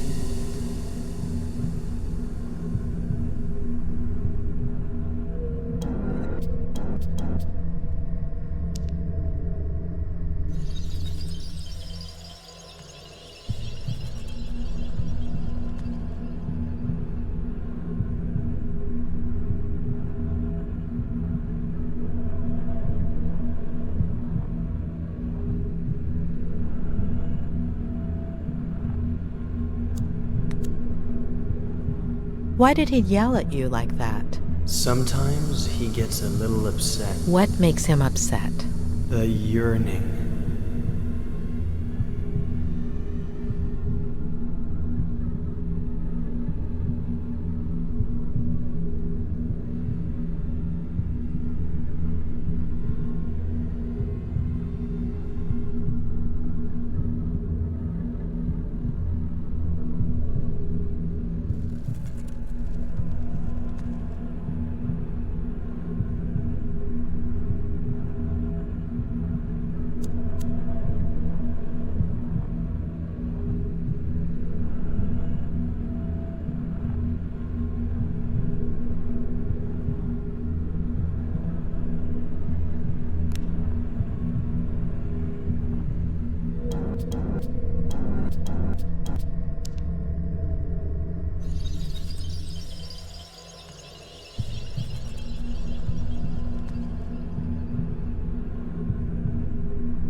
Who built it? Dad.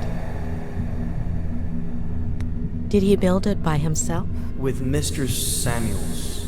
And Mom and Mrs. Samuels helped.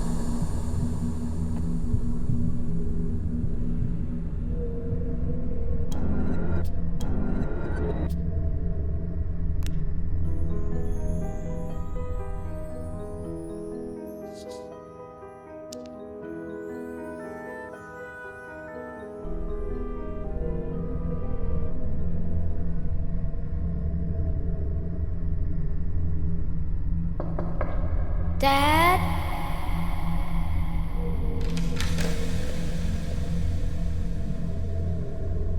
What? Jeez. What have I told you about coming in here while I'm working? I make you lose focus and artists What do you need say? to concentrate. You go to the garage and bring me a... You know what. Oh, and most importantly, your mom can't find out. A secret pirate brotherhood pact? Sure, but she can't find out. Come on! You're taking forever.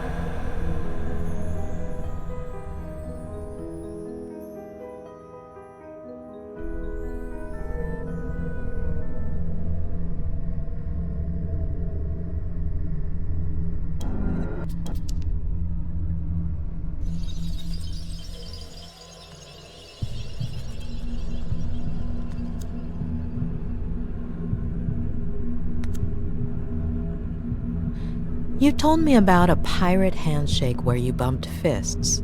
Did that actually happen, or did you make it up? It might have happened another day, before, when everything was peachy.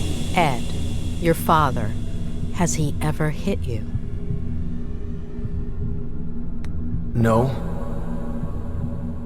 But he will. When, Ed? When will he hit you? I don't know yet. And your mom, has he ever hit her? I don't know.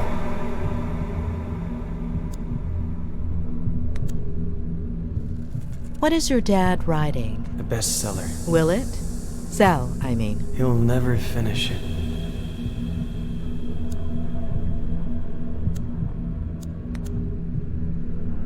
How much does your dad smoke? I don't know, but he doesn't want to. Who makes him? The yearning. Mm-hmm. Is that what he says?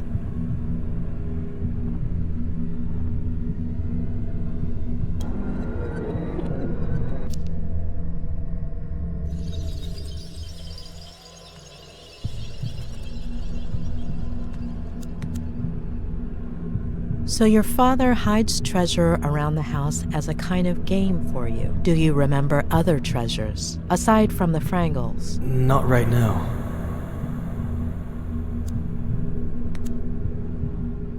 So you and your dad made up the Pirate Brotherhood? Or was there anyone else? No, just me. And your dad? I don't know.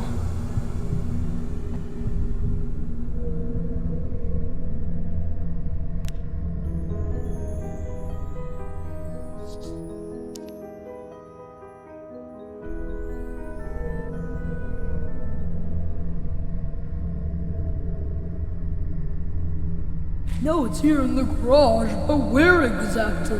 That is the question, Flagon. The governor is constantly changing its location. Of course, Captain, but... Enough questions, Flanagan. Start looking.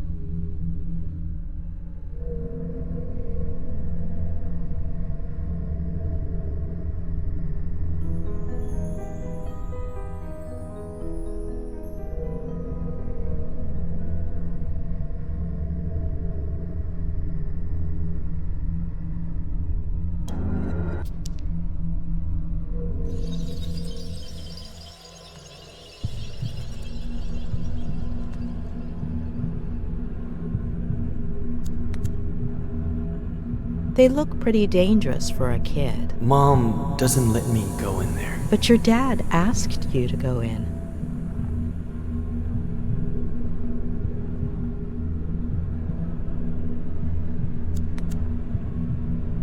Your dad said he would fix it. I'll never ride my bike again.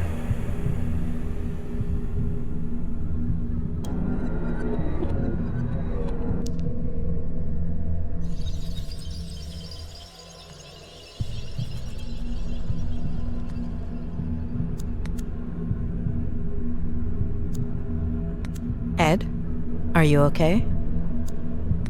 Ed, what are you feeling?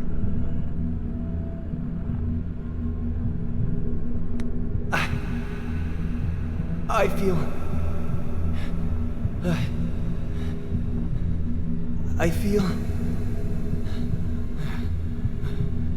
I feel... Okay, it's all right.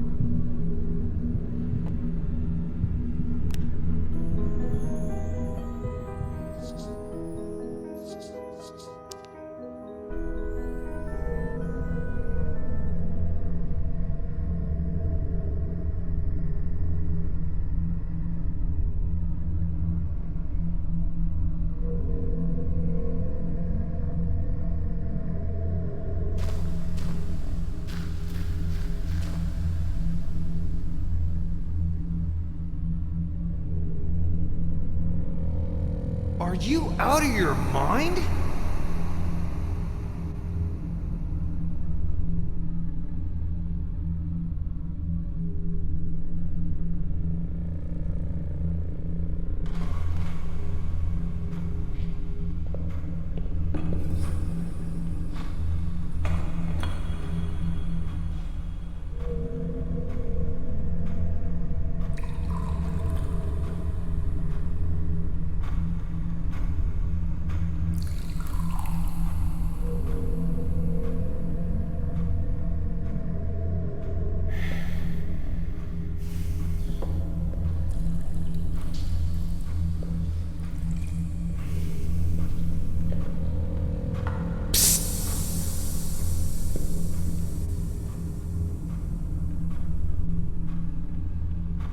Sit down there.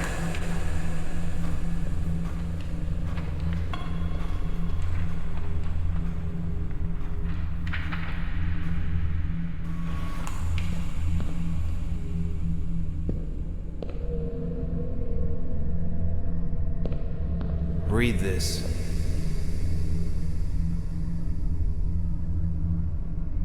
The next step in the long process of Joe human self-destruction involved an internal rebellion.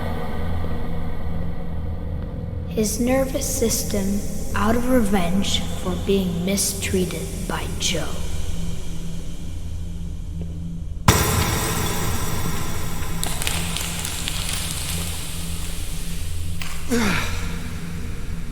It's all a bunch of crap, Ed. I'll never make it. I'm worthless. You understand? fucking worthless. I'm worthless. You're worthless.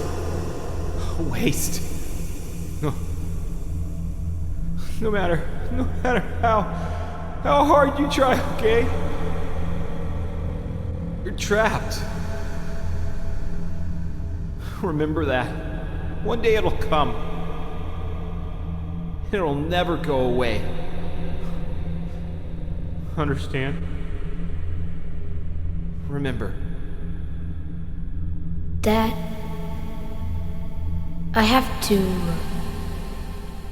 Mom is in the kitchen.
You fell, right? How long ago? Eddie! I got really hurt, and Mom got really scared. Dad, too. It was epic.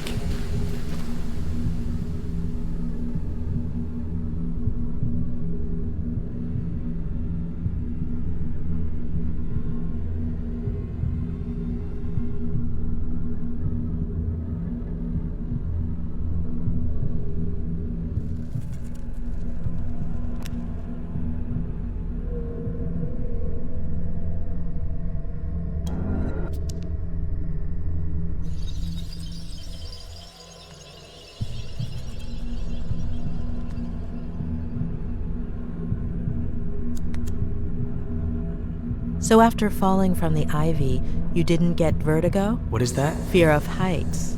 For Captain Roberts, fear is what's found on the faces of his enemies.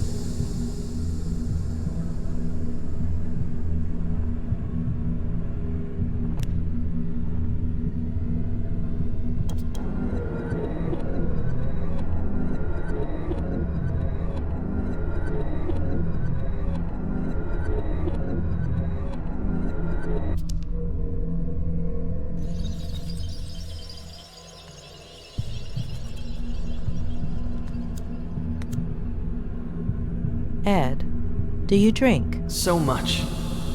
Today I drank a huge glass of water in one gulp. That's good. It's important to drink water.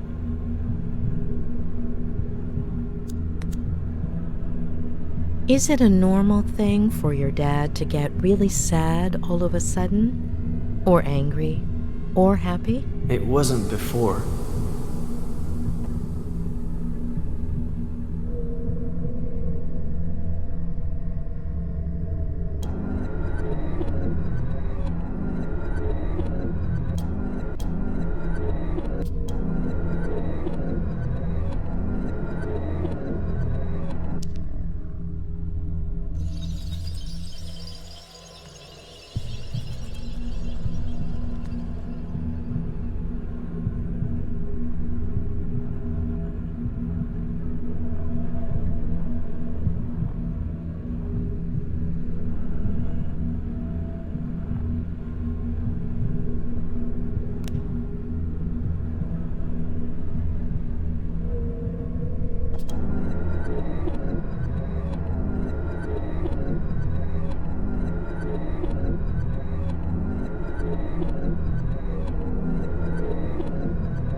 Do you like basketball? Ed, I'm sorry. Who are you talking to? To you. I love it. So do I. I knew it. Really? Why is that? Well, because it's awesome. Oh, sure. So are you. Who's your favorite player for the Lakers?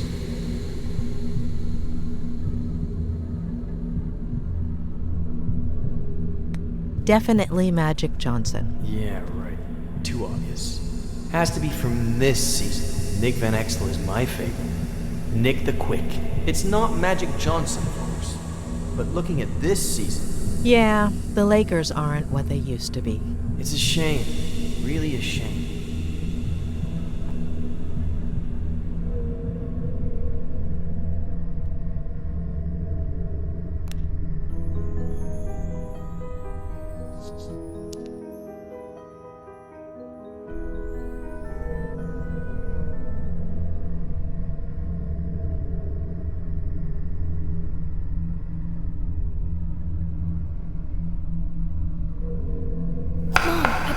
Away. Can I go play now? Wait. Are you sure there's nothing left in the bag? If I were you, I'd check again. All signs point to a bottle of...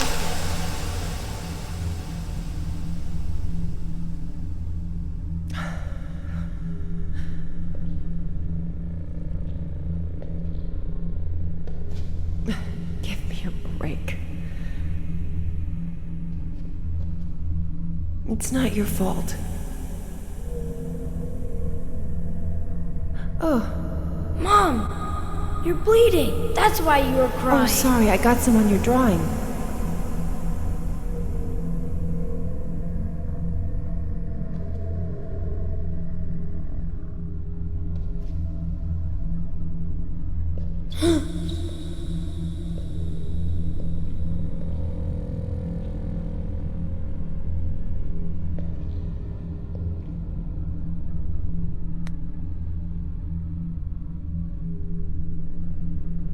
Does it hurt?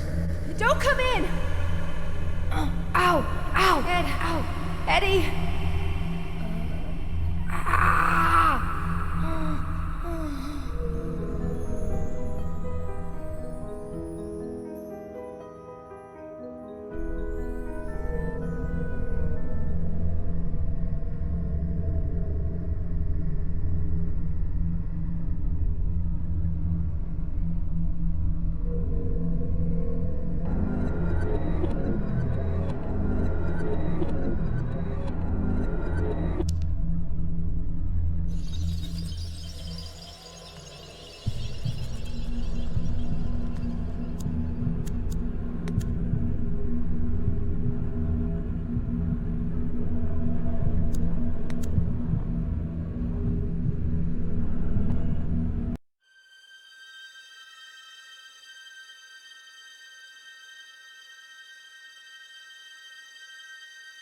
All right.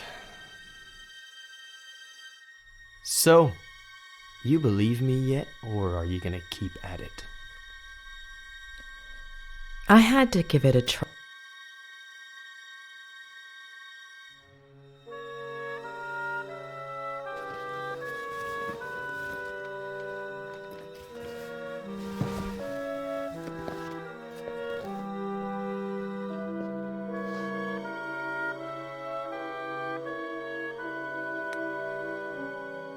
Say hello to Joe Human in your sleep for me. Joe who?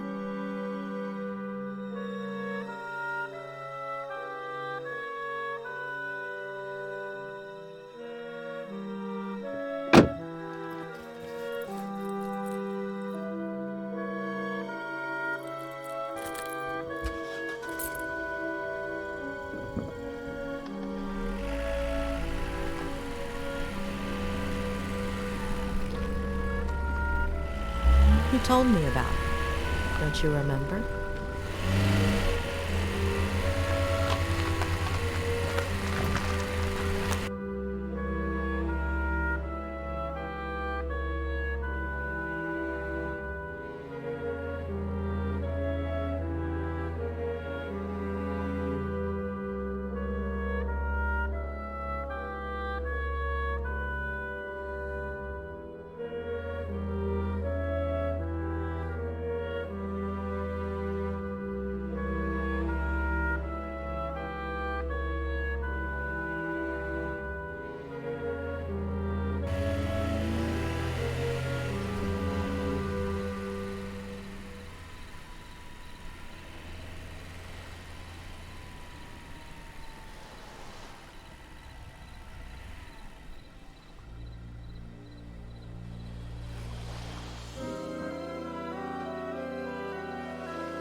Mrs. Lomas, is there anything I can get you? You don't do dinners by any chance, do you? No, but there is a wonderful restaurant in Santa Anita, about 5 miles from here. Oh, thank you. I think I'll order in. It's been a long day. Oh, good luck with that. They don't usually deliver here. I could make you something, if you'd like. Just this one time. I can add it to your bill. Would you like anything in particular? Anything you have is fine. If we can do without animal products. Just give me a few minutes and I'll bring you something, okay?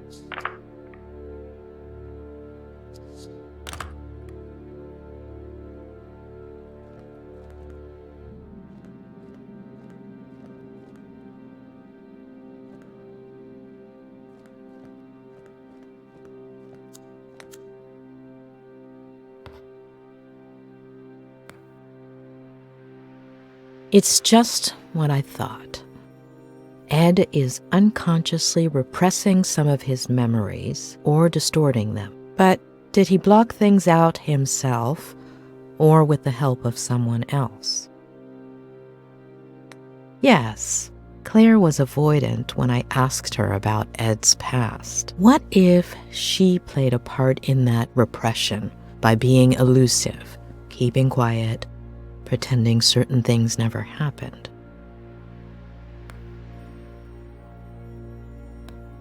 What if Ed, aside from fulfilling his father's dream of becoming a writer, followed in his footsteps in other ways? What if, by driving himself off a bridge, Ed was trying to copy his father?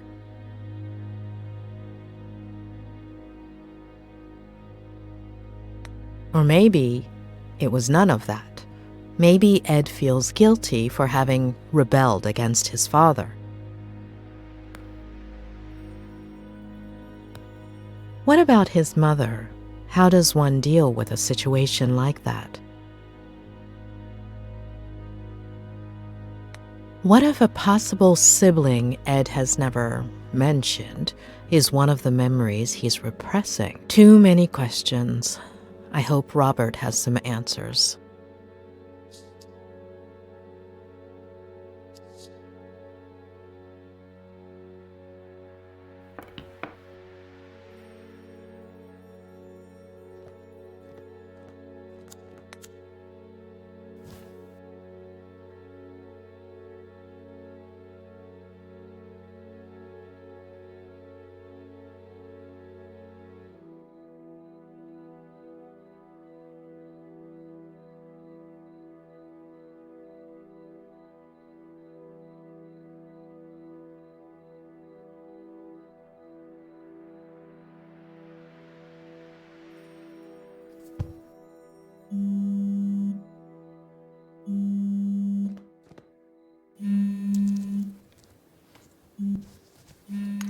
Hey, sweetie. You must be exhausted. Did you find a motel? You should have let me do it for you. You would have picked something way too fancy. Right. No. Yeah. Of course. You just deserve much more. So, tell me, how is Ed? You know I can't. But I'm paying for it. That's not going to work. No, yeah, of course. I know. But he'll be all right, right? It's still too soon to tell, but it's not going to be easy. Hey, dish the dirt. So, what do you think of his Aunt Claire? Have you known her for long? Just over the phone these last few days, but hey, don't change the subject. I don't know. I think she's manipulating Ed. Yeah, I totally get it. Well, I have some bad news. She doesn't want me to continue with Ed's treatment? She called me a little while ago. Let's just say she wasn't happy with your lack of professionalism. Excuse me? She said you're always late, and that you're just not focused. But that's not the worst of it. She's thinking about moving things out of Ed's room so you can bring in the equipment.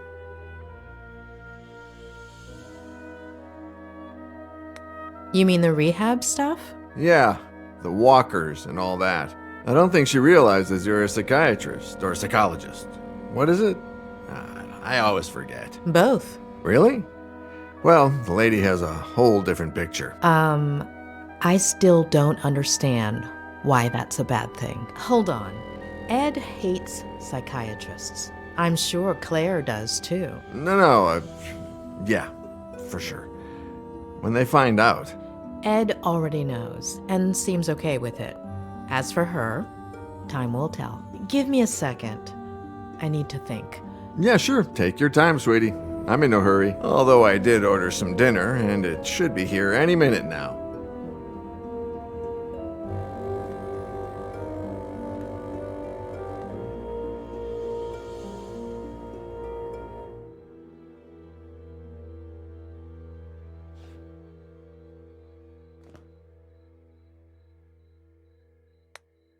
What do you know about Ed's first Vertigo episode? Not much, really. He was 8 or 9. He was in bed for several weeks. Do you know what triggered it? His father. He, committed suicide. Oh, I wouldn't have thought. How? He jumped from a bridge. And you didn't think to tell me this before? Well, no, it just slipped my mind. Ed is following in his father's footsteps. And his mother? I think she died in a car accident. Robert. Yeah, I'm sorry.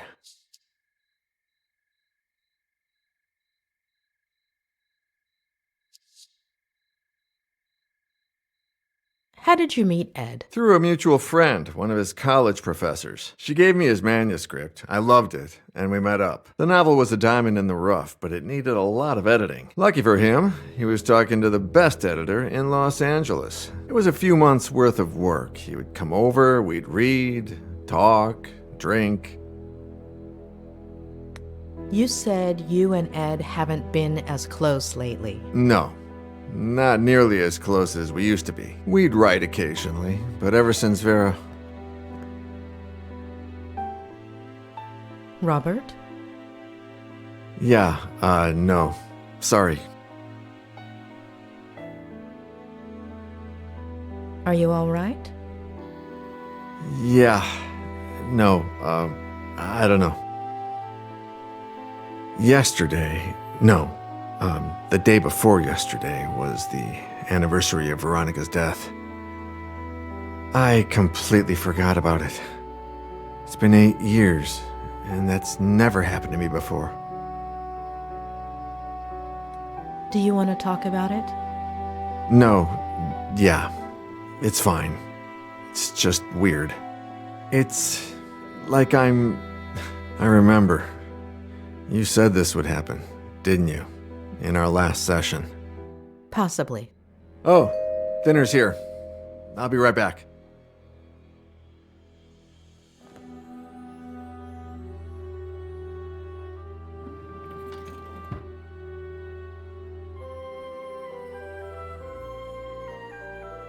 Takeout. A bachelor's best friend. Hey, how's Lou? I need time. Oh my, a visit this late, Doctor? Oh, come on. I eat too. Yeah, right. Of course. I'll leave you to it, sweetie. Bon appétit. Talk soon, yeah? Bon appetit. Mrs. Lomas, your dinner's gonna get cold.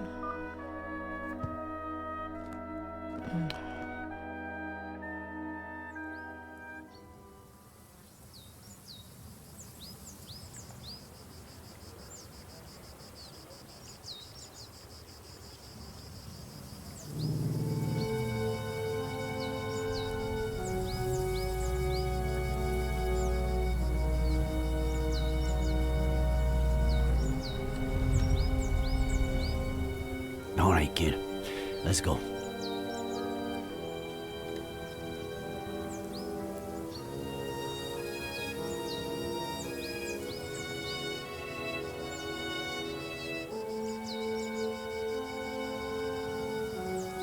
never, ever tell me anything like that over walkie-talkie.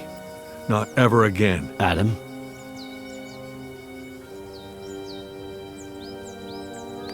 I wanted you to know as soon as possible. It seemed like the right thing. I've never needed a hug so badly. But you don't know what I'm talking about, do you?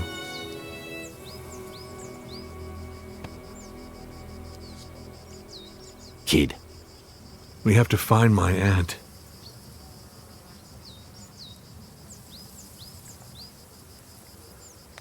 We'll find your aunt and the son of a bitch that killed your uncle. She's alive, right? She's alive. Harley is getting ready for the biggest search party you've ever seen, Adam.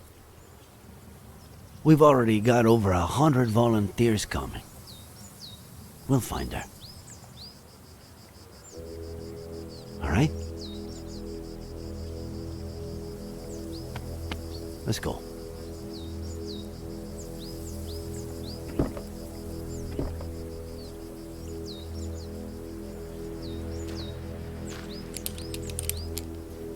Sure you don't want me to go down there?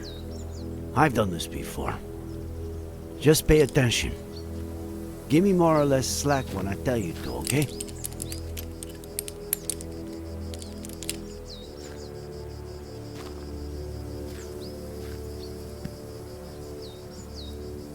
You think there's a connection, don't you?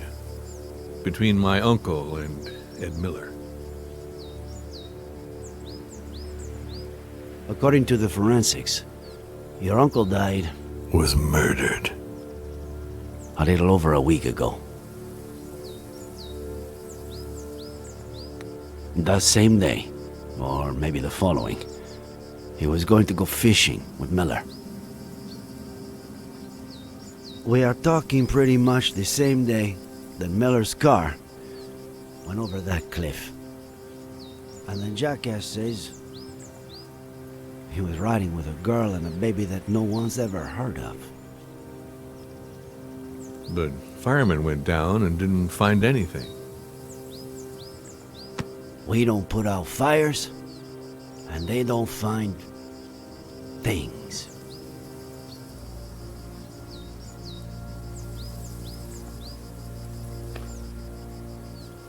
All right, go for it.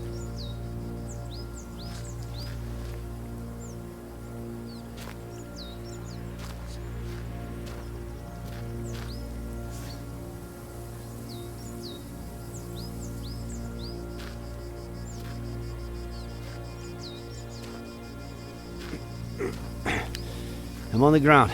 I'm on clipping, all right?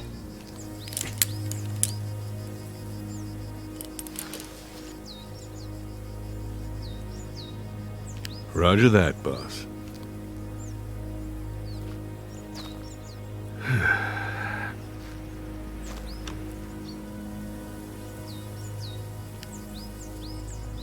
I skipped the monthly dinner, Nick.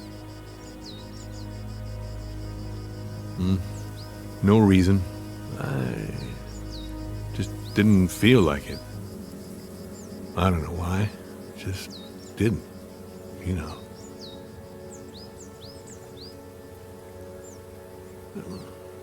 I just stayed home, watched some stupid show with Marcello.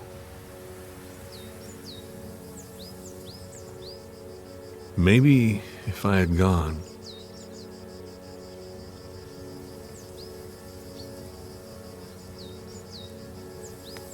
How could you have known? You missed a family dinner. That's it. The real culprit is out there, and we're going to find him. Okay? Sure we will. I get why you feel that way. And I have no idea how one gets rid of that feeling. However much time goes by. All I know is that it's pointless. It's like a busted pipe. The more you force it... Nick, are you getting poetic on me now? If that doesn't make you smile, I don't know what will. Asshole.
Just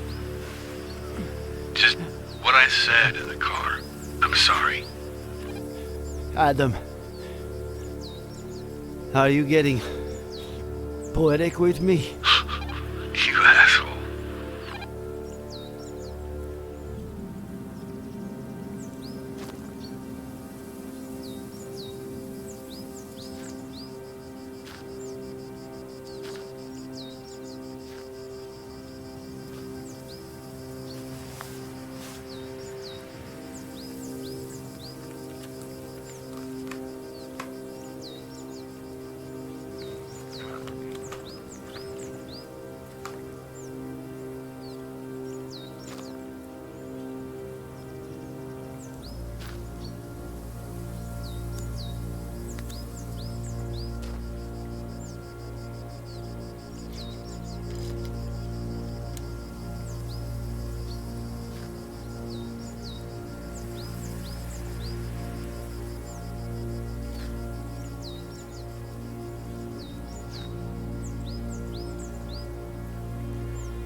Son of a bitch.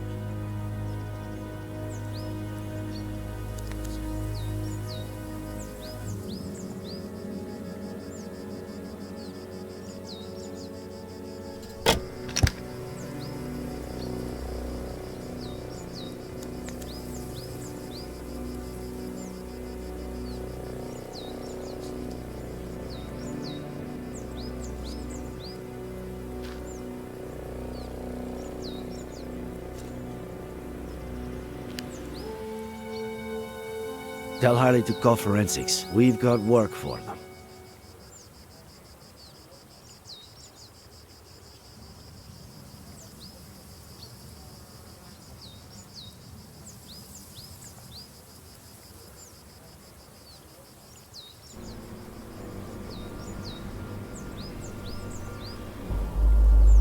No! It's too early, John. I don't... Do you even listen to me when I talk? Next week. Here we go again. Next week. There's no traffic now. You know how it gets? If we don't leave before sunrise, we don't get there until lunchtime. I mean, honestly. Next week, we should leave at a reasonable time. The kids need their rest. You're saying that as if I didn't care. Not again, please. I'm their father. Are you saying I don't care? No one said that, John. No one. Okay.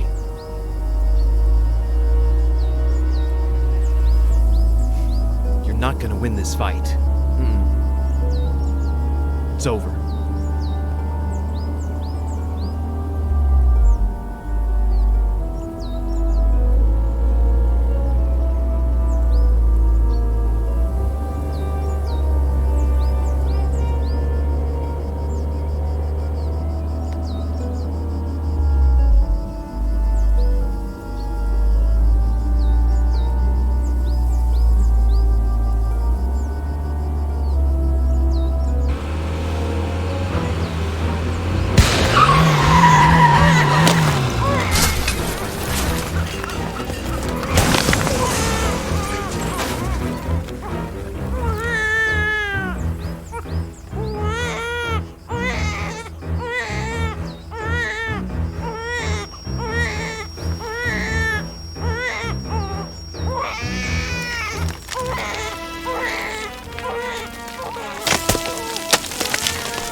Why am I telling you this?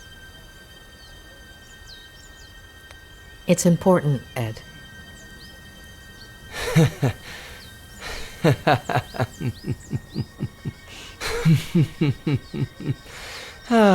It's not just the money, is it?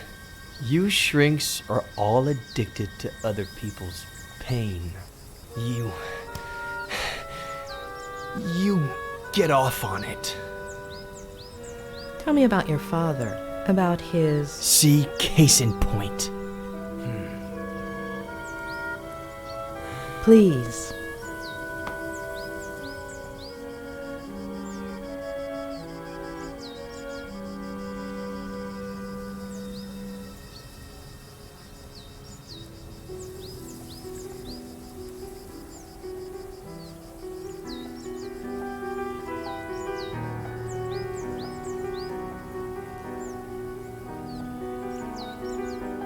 Aunt Claire really loves you, huh? If she'd brought me all those books, I would have never left my room. What about the birthday cake she's making for you, huh? Come on. Let's see if you remember the ingredients we have to buy. Okay.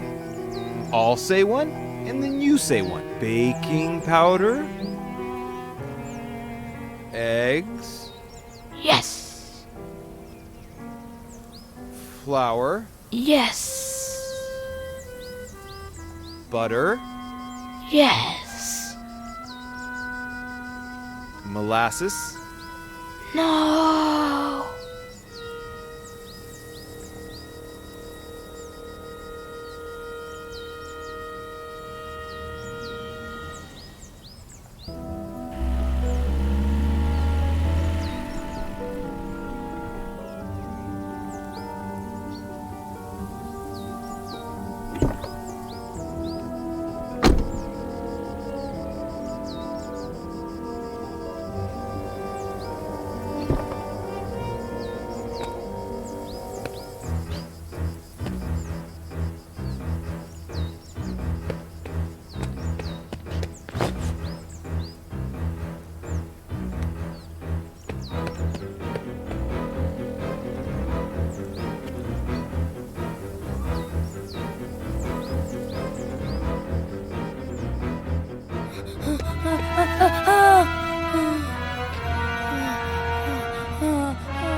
Well, I've held up my side of the bargain.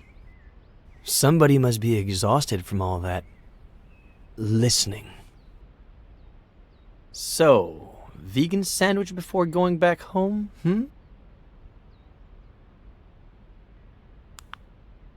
You know,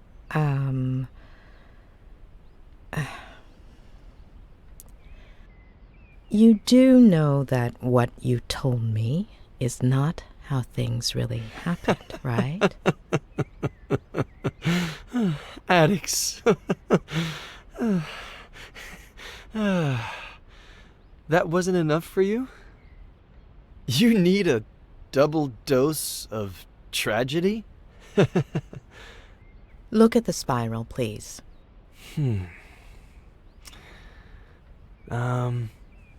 You got me out of the hospital. You're a friend of Robert's. But you've just used up the last favor I owe you. So, next ones. Sandwich, car, road, bed. Got it?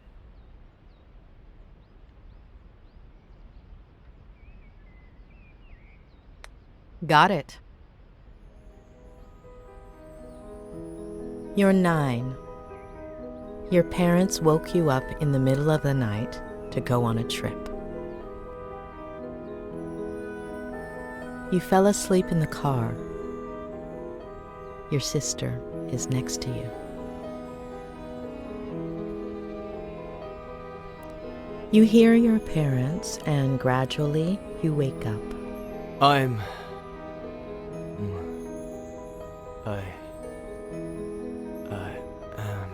No! You have several plastic figurines. Can you describe them to me? They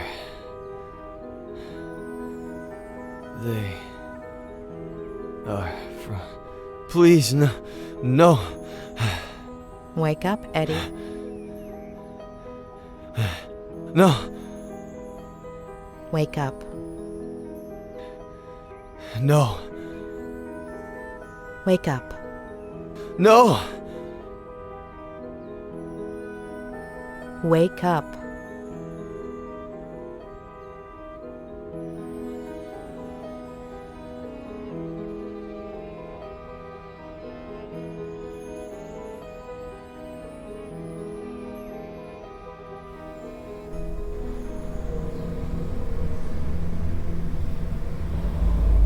No, damn it! I can't do this anymore, John. I can't. Do you even listen to me when I talk? Next week. What did you promise me, Next week. For richer, for poorer, in sickness and in health, until death fucking do us part! God damn it! Next week, I'm taking the kids, and I'm leaving. The sooner you get To it be in with your him. head. Am I right? Not again, please. With Ginny's father. You seriously think I didn't know about that? That I don't know who he is?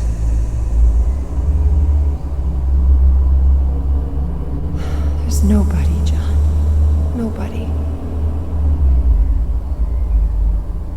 You're not gonna tear this family apart.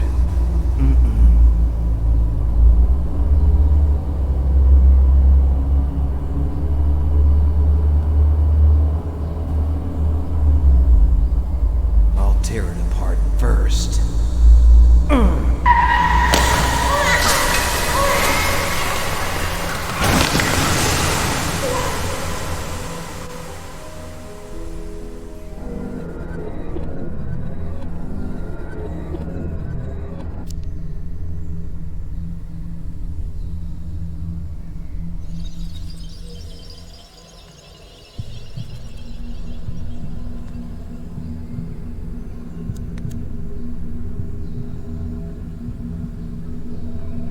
Do you know why your mom decided to have Jenny? I don't get it. She was just a little seed.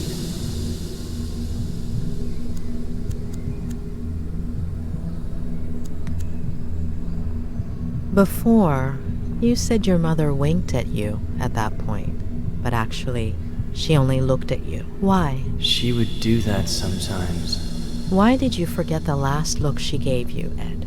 I don't know. It's not my fault. I didn't do anything.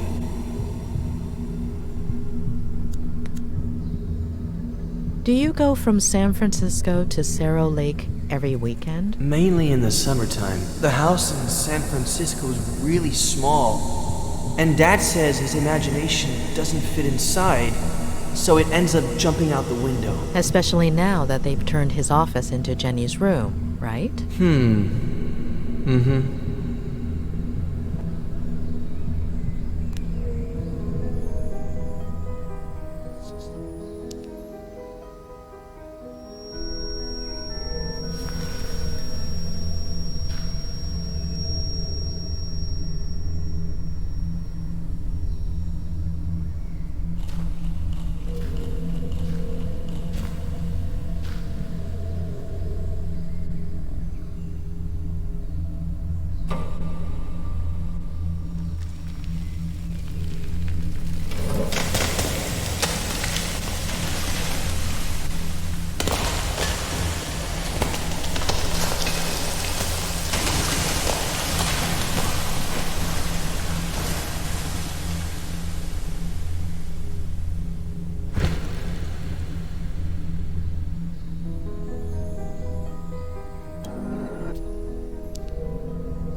Did you hurt your collarbone? The doctor will say the seatbelt saved me, but it burnt my skin.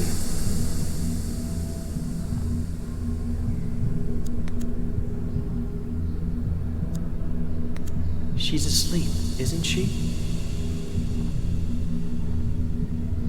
You know she's not, Eddie. She's crying. Jenny's crying. Is she okay? You know she's not, Eddie.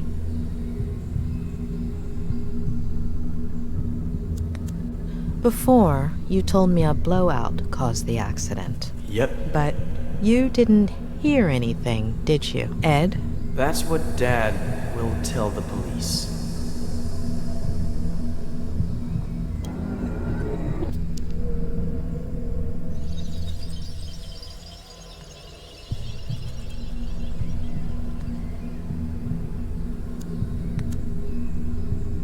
Will your father keep drinking from that day until his last? Aunt Claire won't let him. Aunt Claire? She'll come from San Bernardino to take care of us.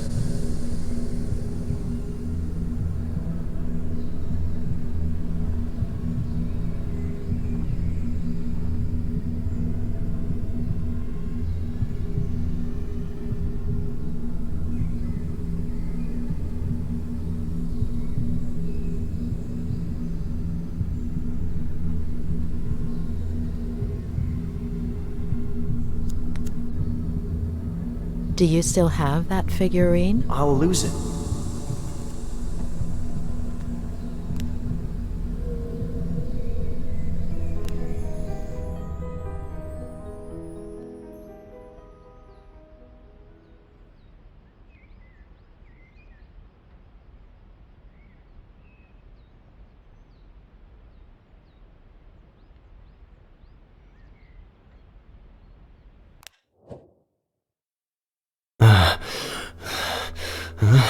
Huh? What happened?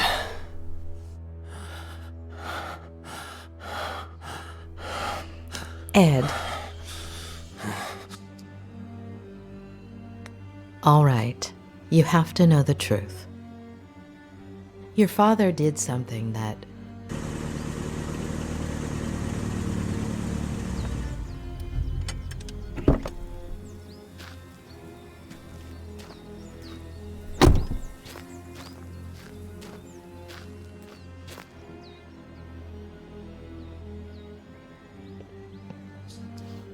He's in rehab. You can't go in there. What did you do, Miller?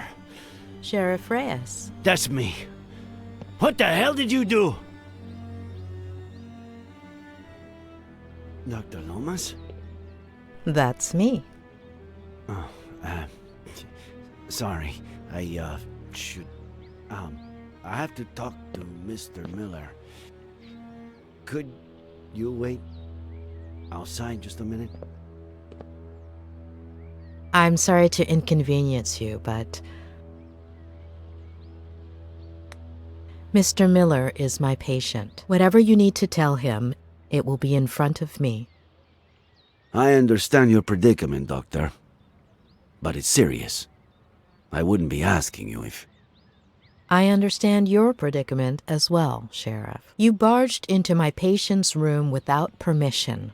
What's so urgent?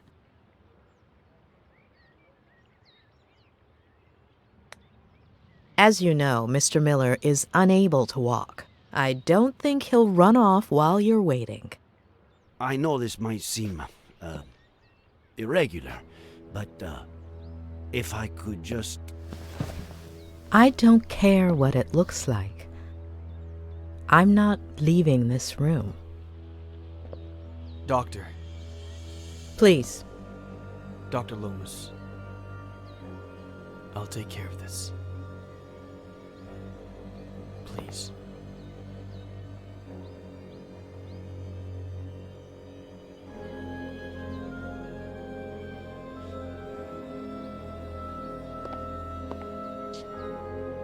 Thank you.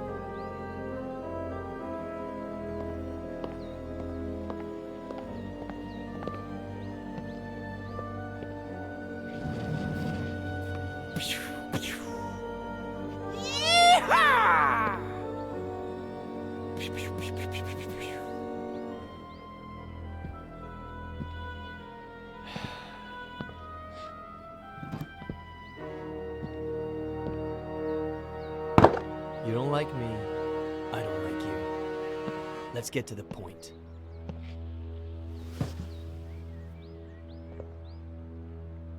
Okay, Miller. 27 years ago, on Brody Canyon Bridge, your family... No. No. And now the exact same thing happens. And I'm supposed to believe it? So, how did it all happen? Here we go again. I was sleeping. Faye woke me up. Jenny had a slight fever. Jenny? My daughter. Jenny. We got dressed to take her to the hospital. We got in the car, and that's it. That's it. I told you, I don't remember. Amnesia. Comes in handy sometimes, doesn't it? We searched the car. No sign of a certain Faye or a baby. The police academy isn't what it used to be. Convince me. I'm sure you have their pictures on your phone, right? It was the first freaking thing I checked when I woke up. All deleted. Sure. Describe her then. Height? Average? 5'8". Ethnicity? Caucasian. Very fair skin. Blonde, brunette? Practically silver. Shoulder length. Straight. Eye color? Light. Green. I suppose you know they ran some tests when you got to the hospital. Enlighten me. What did they find? Alcohol. Yeah, right. Well, according to the truck driver who saved you, you reeked of booze. I hate this stuff. Can't even stand the smell. Even an 18-year-old Durrell Special Reserve? Antipsychotics. I doubt that. Does Advil count? Sedatives. Do I look like someone who has trouble sleeping? I've been in bed for a week. It takes a lot of guts to commit suicide. Or maybe it takes the opposite. If that truck driver hadn't showed up, would you have done it? No, I was getting down from the railing when he knocked me on the ground. Had you met him before? The truck driver? What are you suggesting?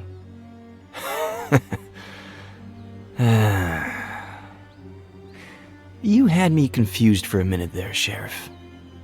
I thought, how is this guy who's been out to get me since forever the only one who seems to believe Faye exists? But I get it now. I stopped counting the amount of times you pulled me over for a breath test. Now you finally have an excuse. You want to lock me up for a damn DUI? And if you can also peg involuntary manslaughter on me, all hail the sheriff. You have no idea of the charges coming your way, and it all starts here. You are good friends with the Franklins, aren't you? What? What have they got to do with any of this? Do you have a gun permit? I'm a writer. The pen is mightier than the sword and all that crap. Then, what's that Glock 19 doing in your glove compartment, huh? What are you talking about? Are you messing with the little sanity I have left?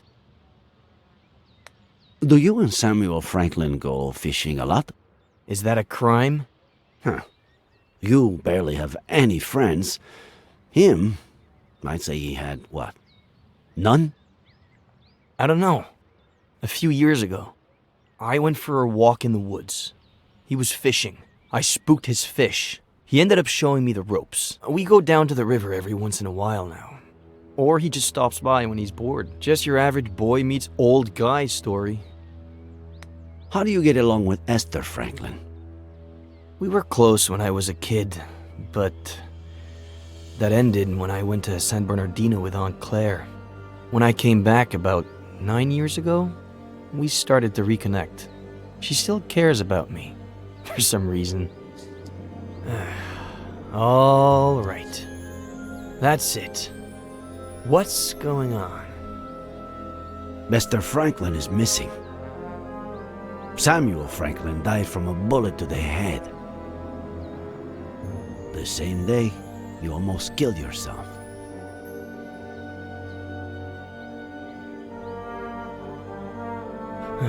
No.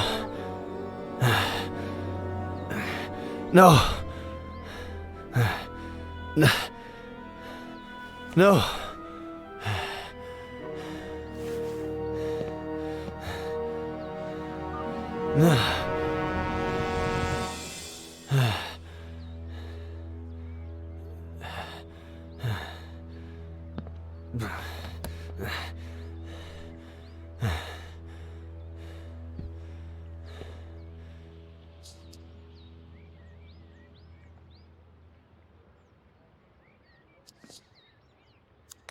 Looks like he wasn't lying about this.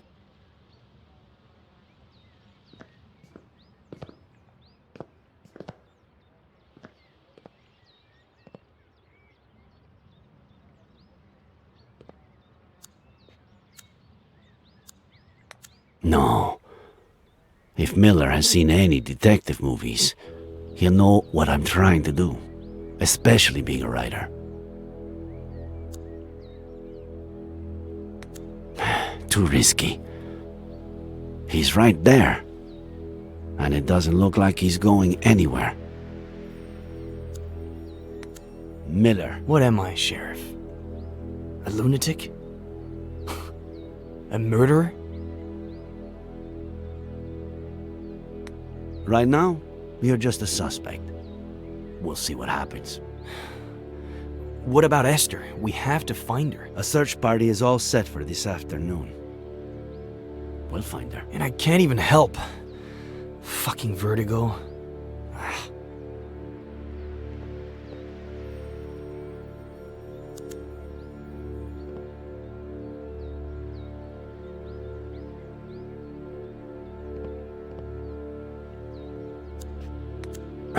Too many people have touched it. And Miller's probably the only one who hasn't.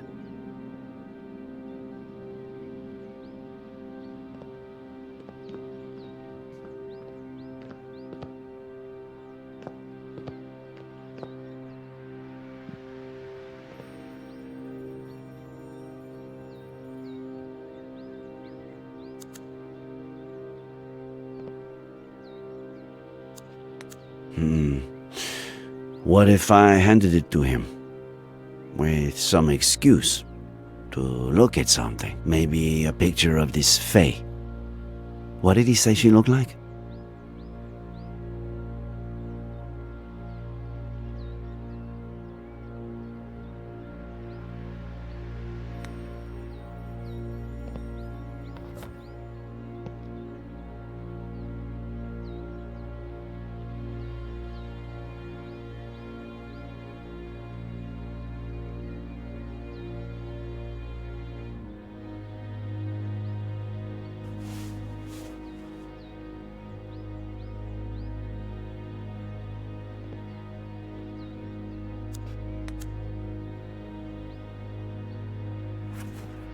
There's something I want you to see.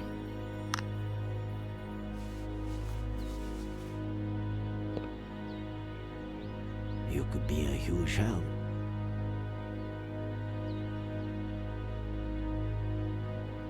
This was just sent to me. She was seen around the park. Is it Faye? She was blonde, yeah. But she had green eyes. Zoom in. Look at the details. Maybe she was wearing contacts or something. No. Sorry, but no.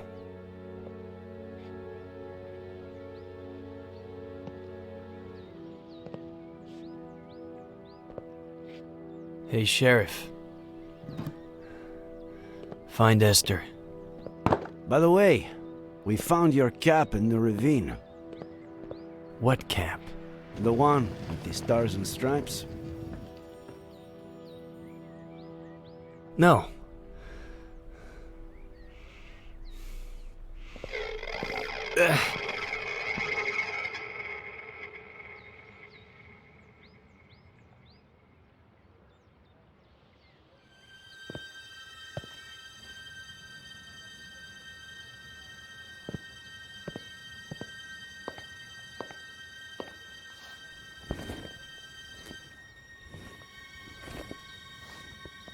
Please, stop. Thanks for what you did before. For confronting the sheriff.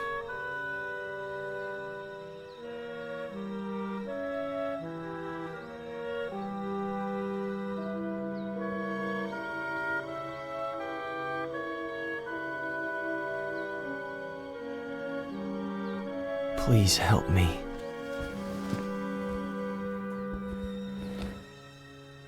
When the sheriff walked in, you were about to tell me something.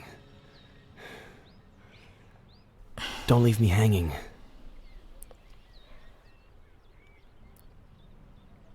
I'm still missing a piece of the puzzle. Just one.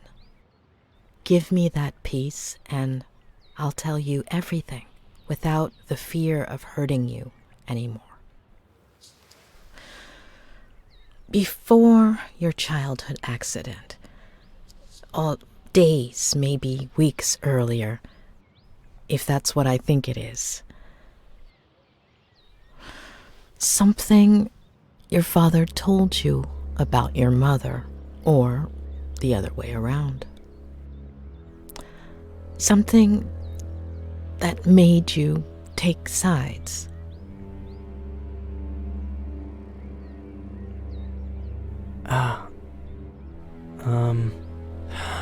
I think I might have something for you.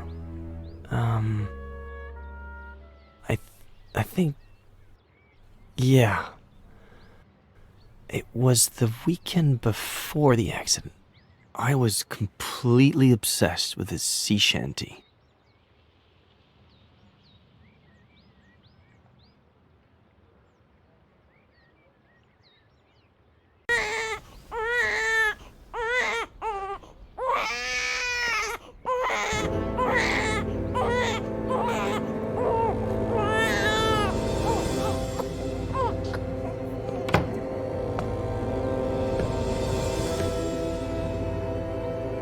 Special Agent Miller, I have an extremely important mission for you. Dad, I was about to check on Jenny. Relax, Agent Miller. The First Lady's on it. As you may well know, we're in the midst of a Cold War with our worst enemy.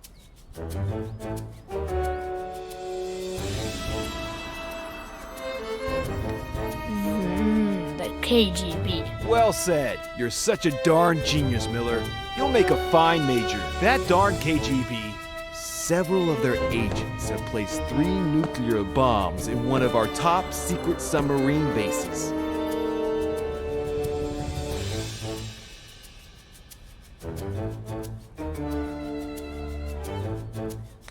I will defuse them myself, sir. Nonsense. Only an agent with my experience and training can succeed under these circumstances. But didn't you say you had a mission for me? And I do, Special Agent Miller. And that it was super important? And it is, Special Agent Miller. How important do you think it is to protect the First Lady?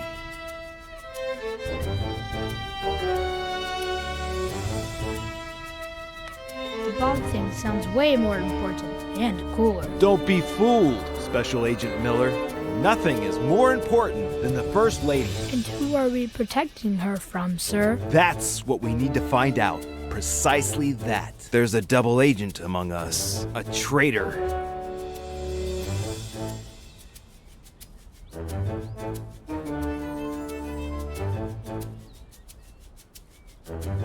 Well, I'm away on my mission at the top secret submarine base, and I deactivate 1, 2, even 3 bombs.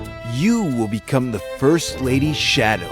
Follow her wherever she goes, but keep a low profile. Make sure to document any suspicious activity that might help us identify the traitor. And remember, it could be someone close to the First Lady. Sir, yes, sir. Good luck, future Major Miller. The country's in your hands.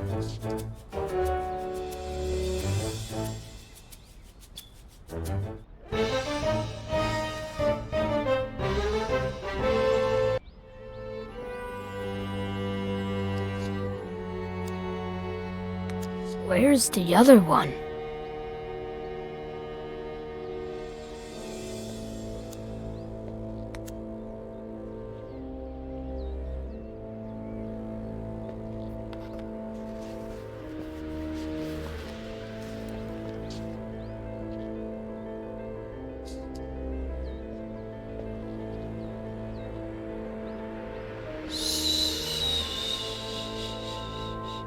It's okay, sweetie.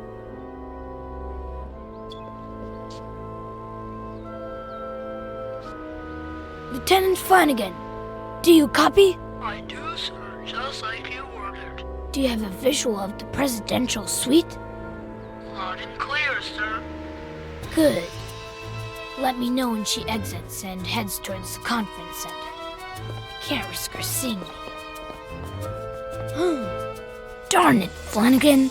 I told you to inform me if she left the presidential suite. Did you leave?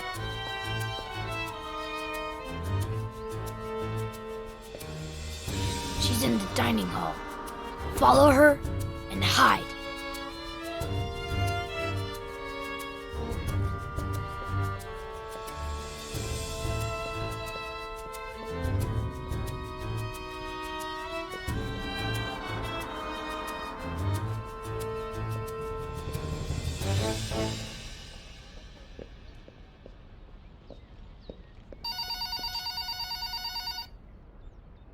Claire, how are you? No, your brother just left to get groceries. Oh, she's just precious. Yes, she gets plenty of air. I'm making dinner now, but in about 15 minutes I'll take her outside and we'll go to the lookout by the lake. Yes, the lake that's by my house. How would that be dangerous? Don't worry, I won't let her get close to the railing. We'll just sit on a bench. Okay, I'll definitely tell him you called when he gets back.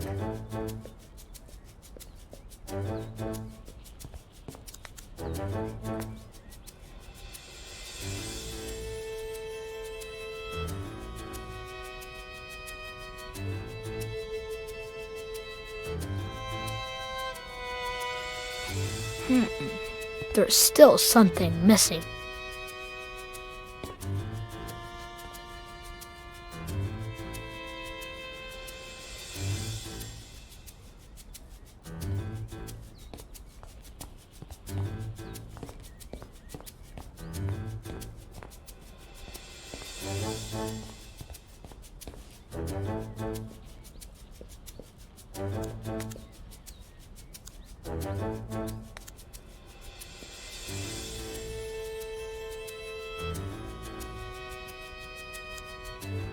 Flanagan, I told you to search the presidential suite for microphones, didn't I? And so I did, sir.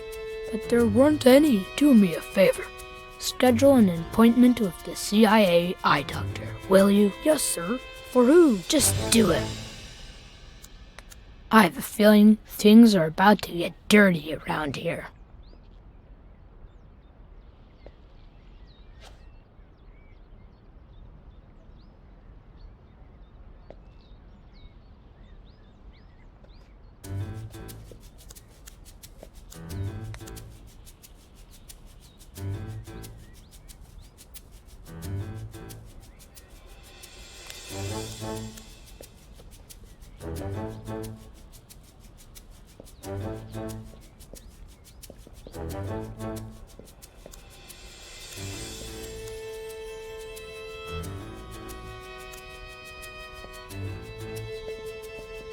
Jenny! No! My little sweet pea! Come on, sweetie. Time to wakey wakey. Who wants to go see the lake views? Come on, don't be a little sleepyhead. Or your Aunt Claire will never let us hear the end of it. You'll see. It's such a beautiful day out there. And when we get back, you'll have your bottle. You like that, don't you? Close call.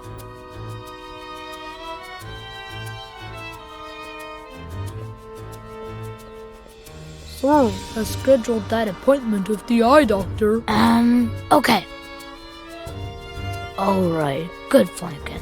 Yeah, always glad to help, sir. Not the sharpest tool in the shed. I swear, I don't know why certain people are even born.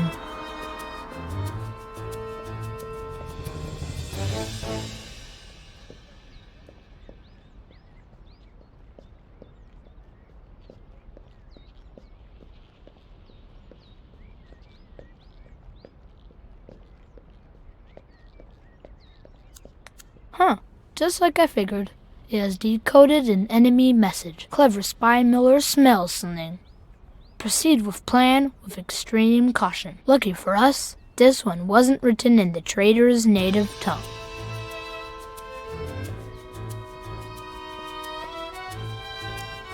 We intercepted the enemy's letters to the traitor a while ago, but not even our supercomputer can decipher baby language.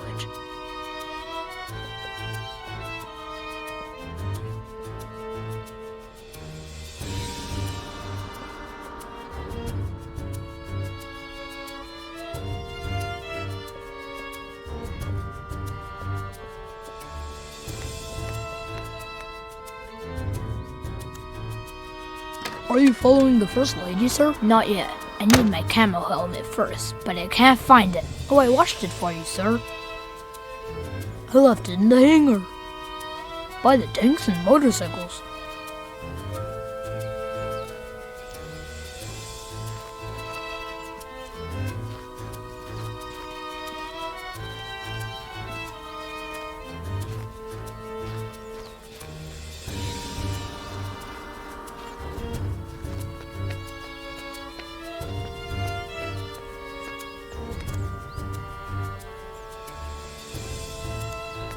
Flawless design brought to you by our chief engineer, Captain Samuel Franklin. Although, why is there no jungle camouflage on my jungle camouflage helmet, Flanagan? I removed it, sir. It was not aerodynamic, sir.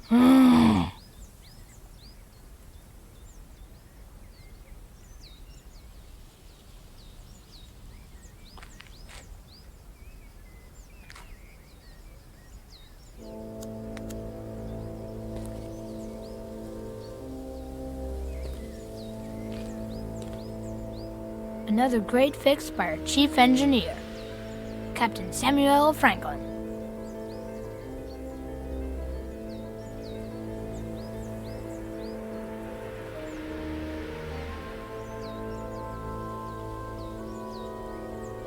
Any updates on the First Lady's position, Flanagan? She crossed the Yellow Flowers track, and she's now in the lookout.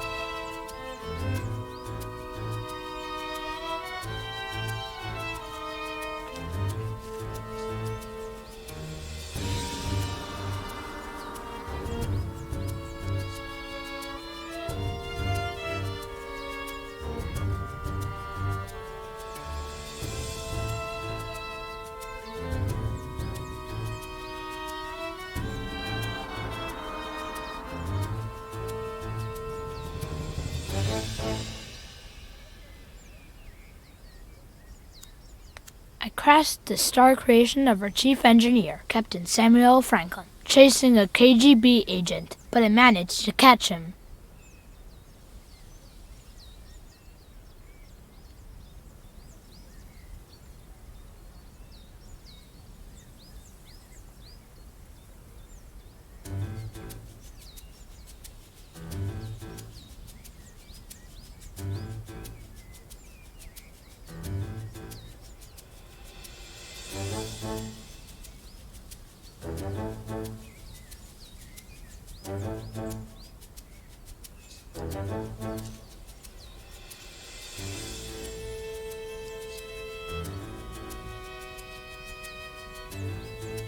No, wait! Yes, sir? The double agent is manipulating the First Lady. She's setting us up. Sir? She stole a microchip from my safe and is accusing me of leaving it for the KGB to find, and the First Lady's buying it.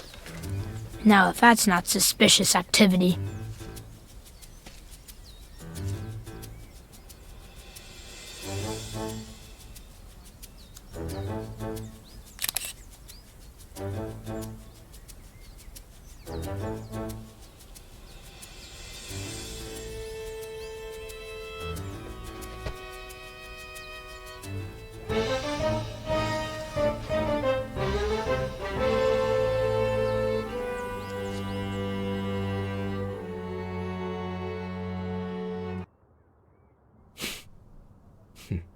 Well, and that's all, I guess.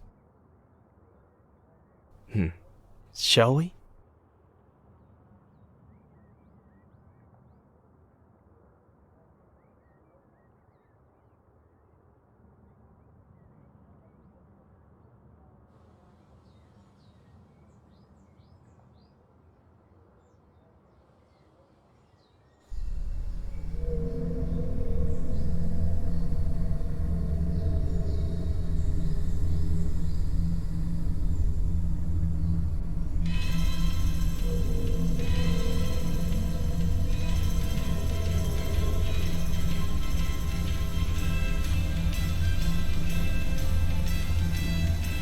I've had enough. You hear me? Enough. You've had enough. You've had enough. I've had enough. And you, that fucking out. I'm fucking done with all your shit. I can't stand it. You have the nerve to say that. The fucking nerve. You hear yourself. Oh, I could have left you years ago.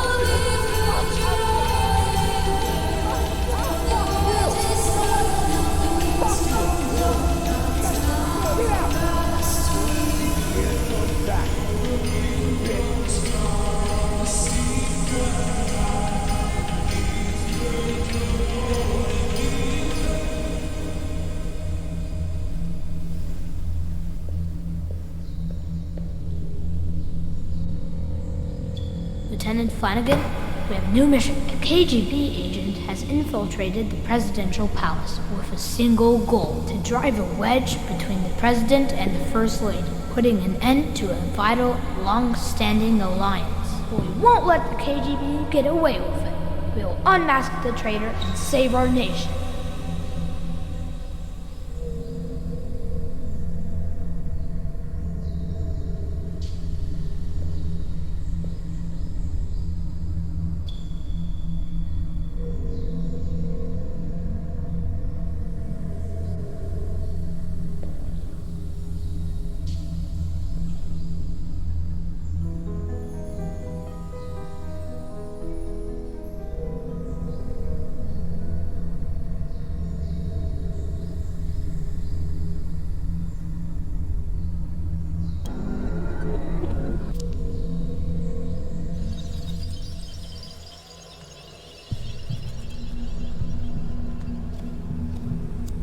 You weren't obsessed with an entire verse, were you?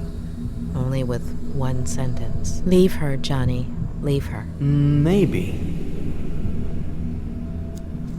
I know you found the missing figurine after all. Mom will give it to me later. She'll be a bit angry.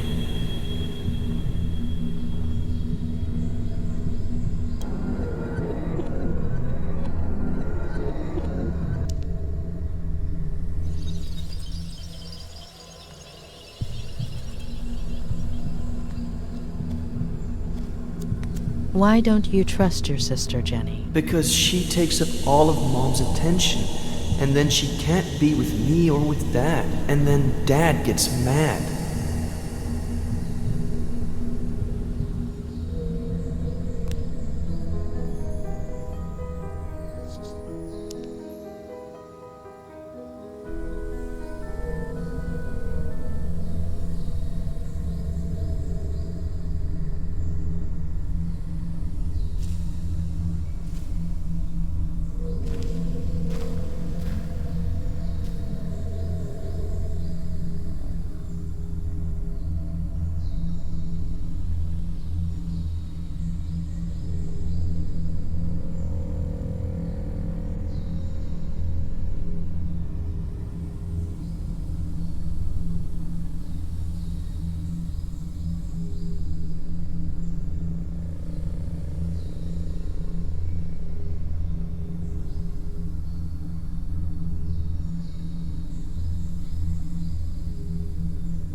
What did you think when the police officer arrived, Eddie? That he was going to arrest someone for misbehaving.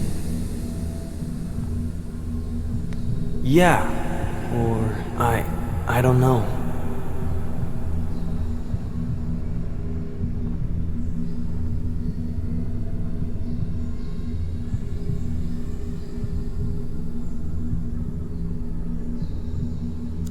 Why are you taking those pictures, Ed? Because things just used to be better.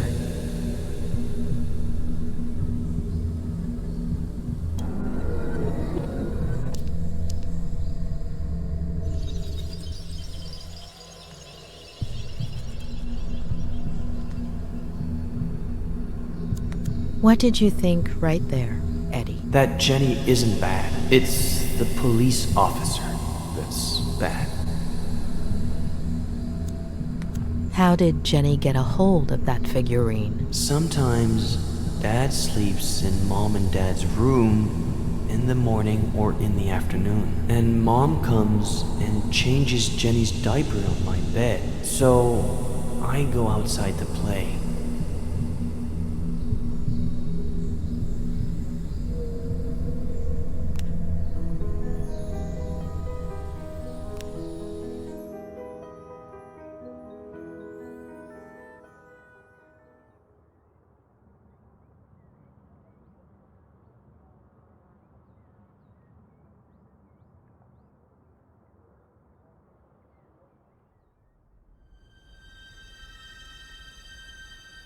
What? It can't be that bad. So, you are going to tell me now, right?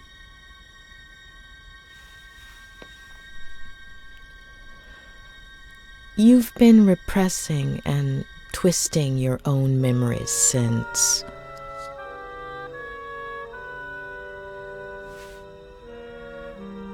Your father was not the person you remember. At some point, when you were little, he became obsessed. He got lost. He started drinking.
But why did I do it?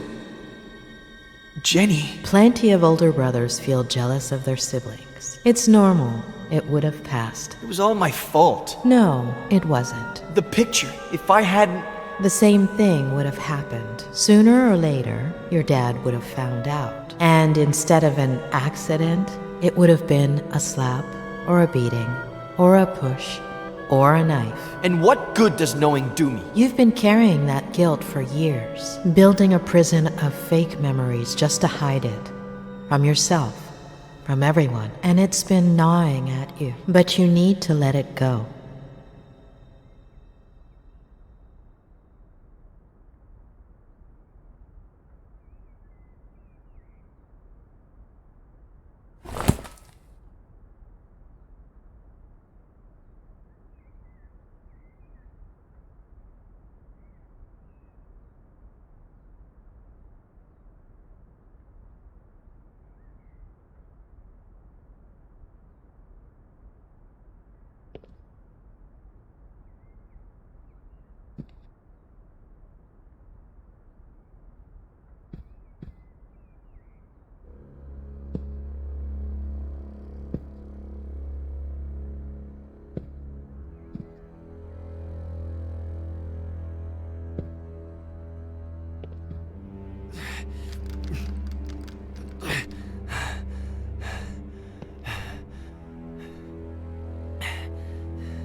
Not today.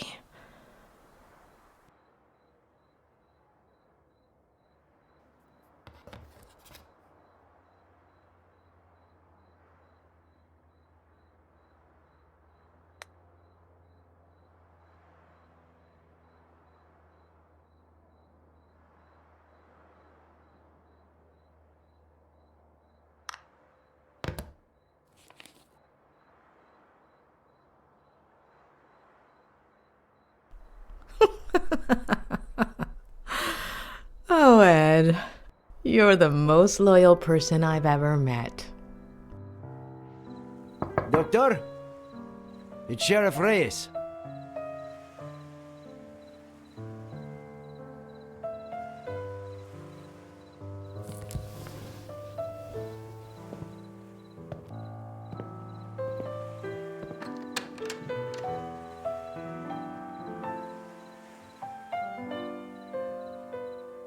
Doctor, sorry to bother you this late, but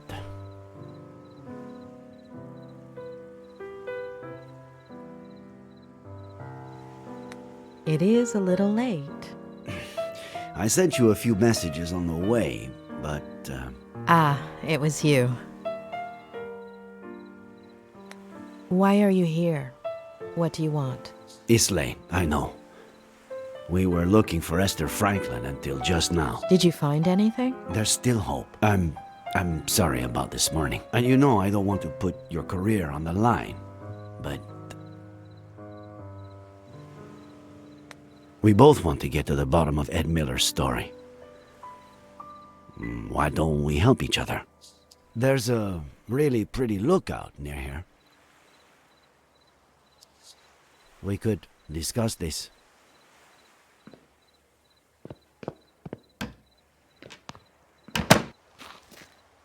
I'm telling you, it's bad news. The gun, the bottle, his connection to the Franklins, the whole implausible story about the...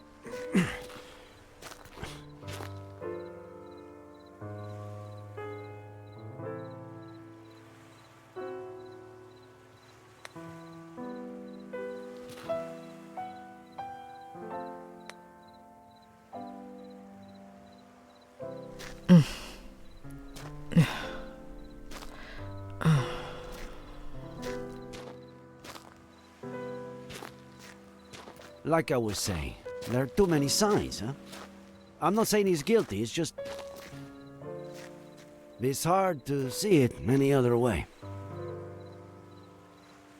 Don't you think, Doctor? There's one just like it in my favorite movie.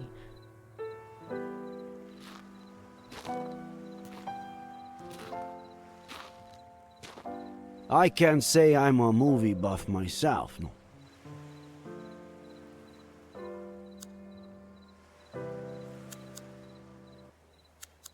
It's amazing to think the tree was born here.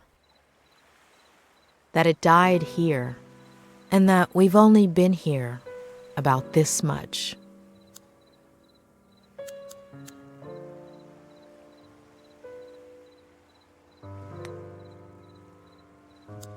Here, no, a year later, I was at a protest march. The police charged us. I fell. LA, right?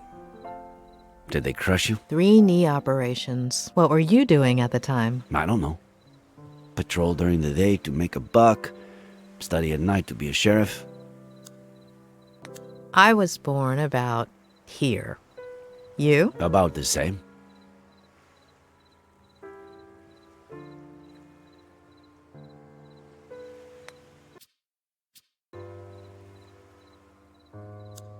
What were you doing that day? Do you remember? Sure. I woke up at 6:30, like I do every day. Turned on the radio while I shaved, and the second plane had just hit. I remember looking in the mirror, not recognizing myself, not my face, my hands, my bathroom. None of it. I took care of people with similar symptoms during those weeks. 2016.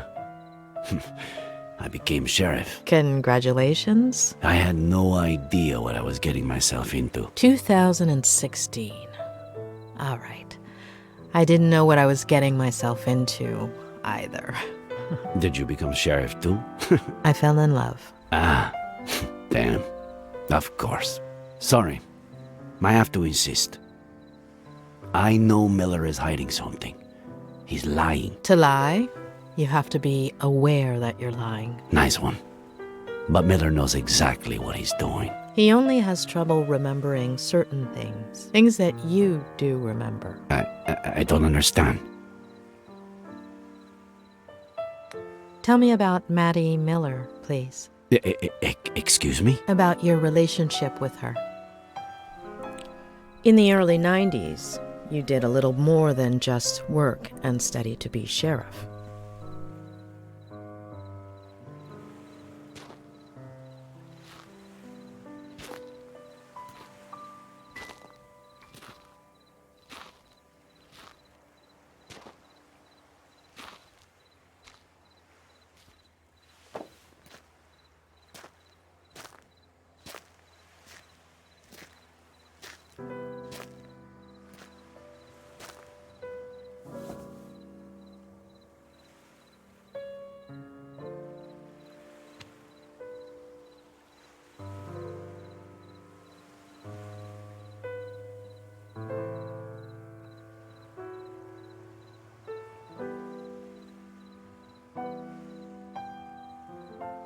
How did you find out? Through Miller? How did he... Did Maddie tell him?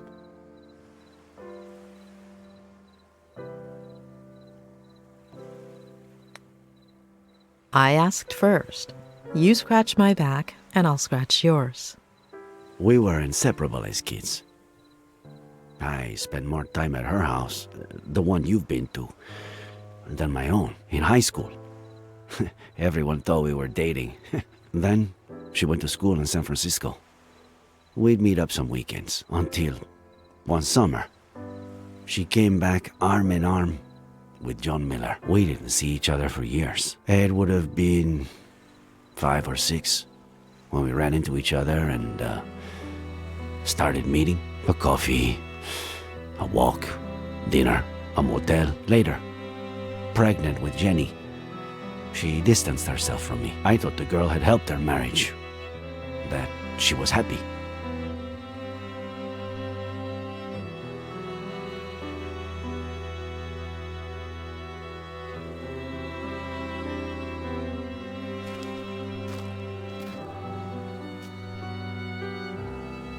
fucking happiness.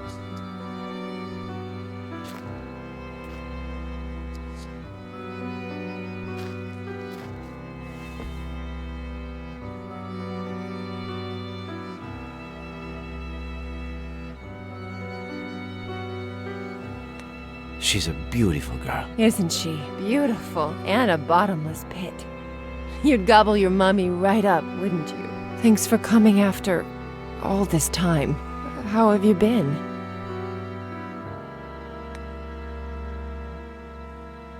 I've really missed you. I'm sorry. I didn't want Jenny to grow up in a broken home. Or Eddie. I understood back then, and I still do. You owe it to your kids.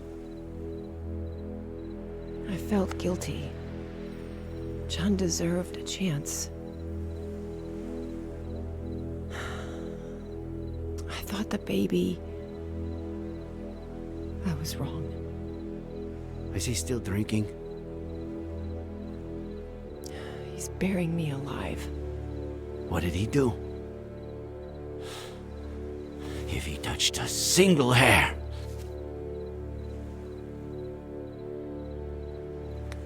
Report him, and I'll make sure you get a restraining order. I'm going to leave him.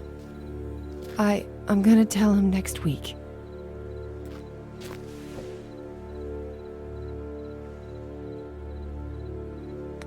It's your decision, but be careful. He could get physical. I have to tell him. I can't just take his son away from him without at least...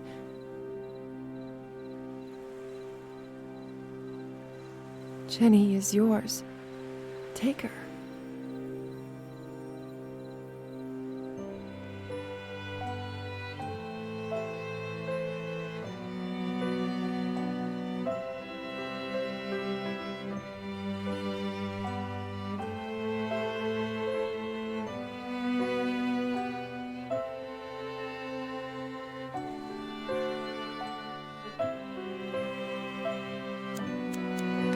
See?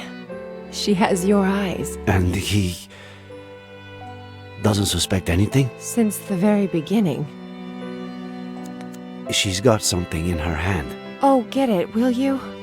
Gently.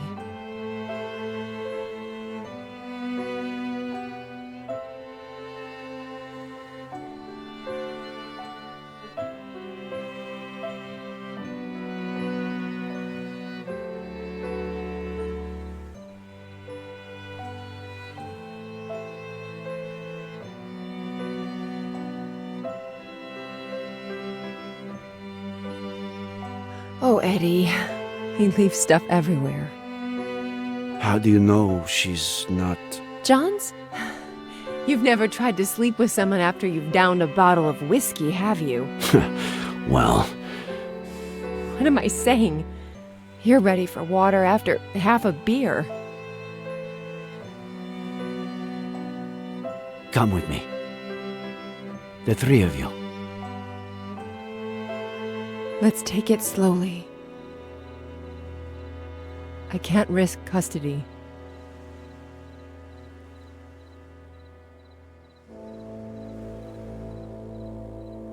That was the last time I saw them alive.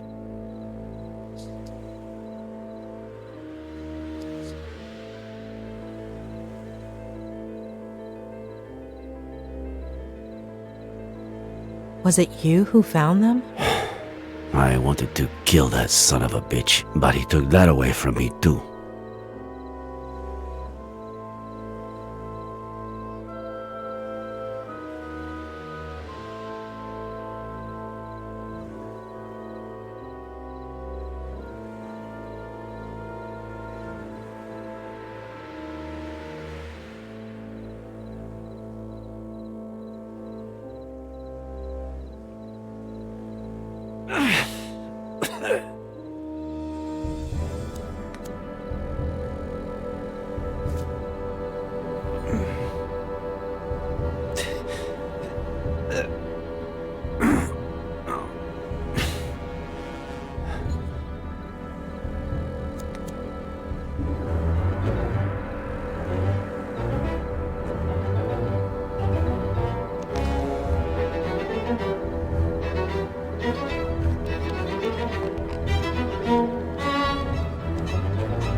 What went through your mind in that moment?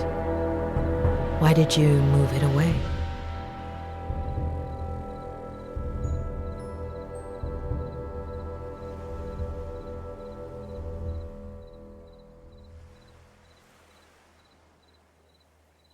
That's something I could only tell my psychiatrist. Thanks. Now, do you understand? John Miller was dangerous.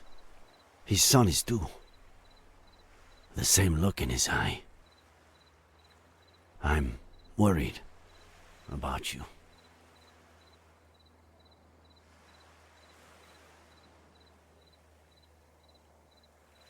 I appreciate it, but I know how to take care of myself. I'm sorry. I didn't mean to offend you. Part of my job is worrying about others. I just meant... Hold on. You believe him? About what? Faye? Yes. No. You're certain Faye isn't a figment of a writer's, a psychopath's imagination? I'm not interfering in your job, Sheriff. Don't interfere in mine.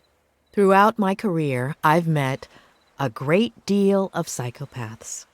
And believe me, when I know someone, I really know them. If there is a psychopath in this story, it's not Ed Miller.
Faye has a very seductive smile, but would someone with such a messed up ankle look that happy?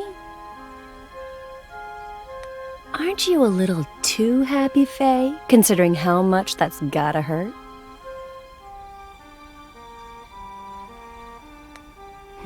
Look at poor Faye trying to smile despite the pain. What kind of maniac wouldn't feel sorry for her?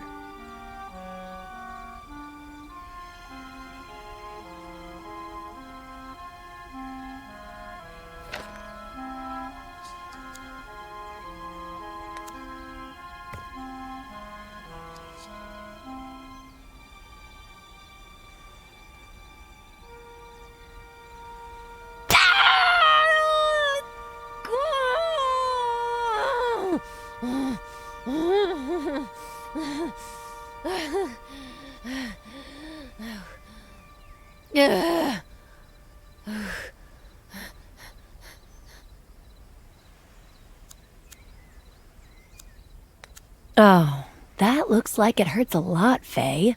Come in and I'll put some ice on you.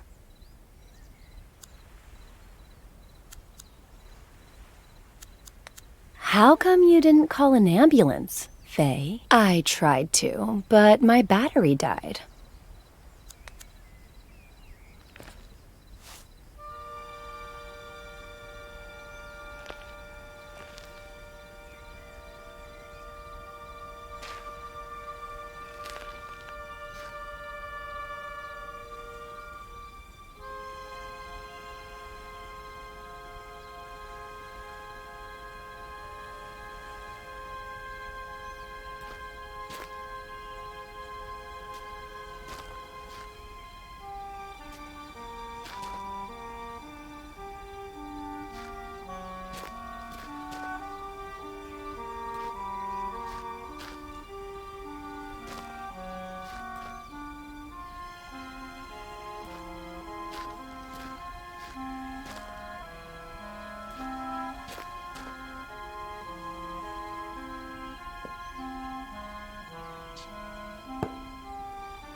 Why are you looking at me that way, kitty? I stole your blanket, so now I'm the enemy, huh?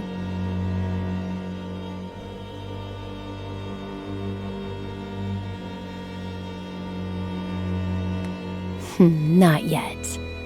But one day, kitty.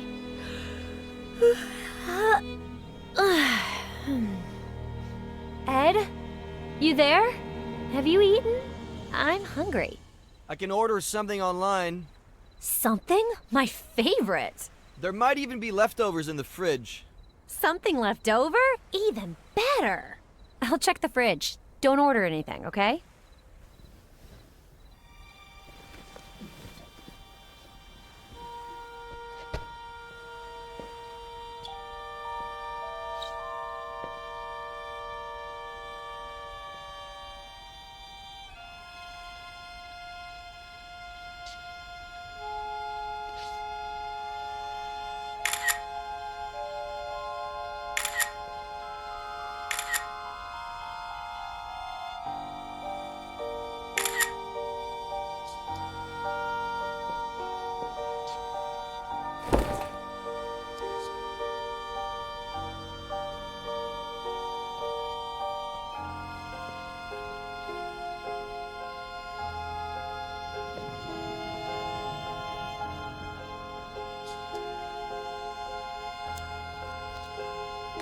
Faye, you in the kitchen? Just a minute, Ed. I'm getting changed.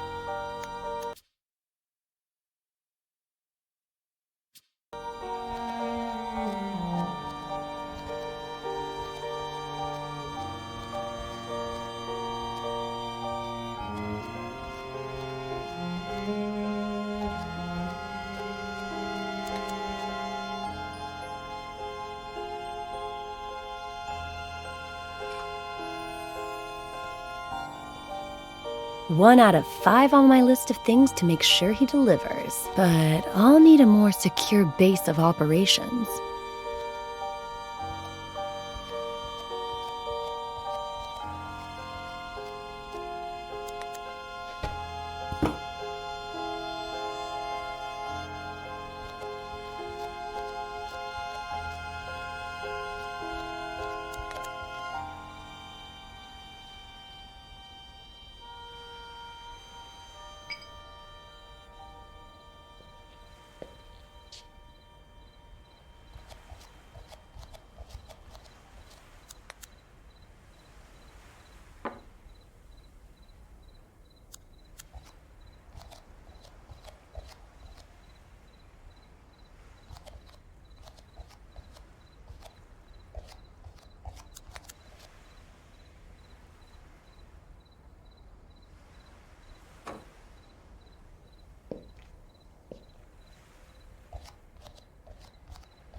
This wine is delicious, Faye. Plus, you won't hear me say it out loud, but it's making all my blood flow down into a certain part of my body.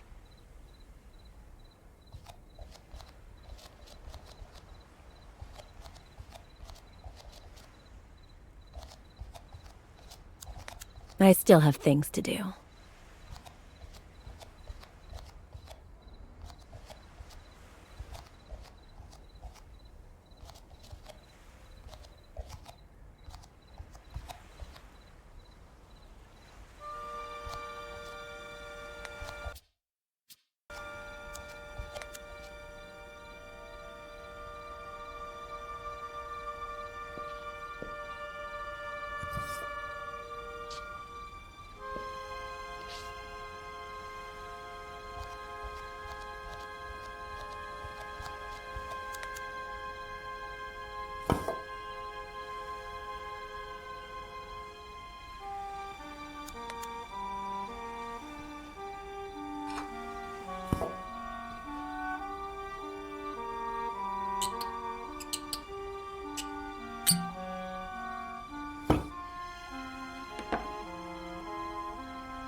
We're good to go, but aren't you forgetting something, Faye?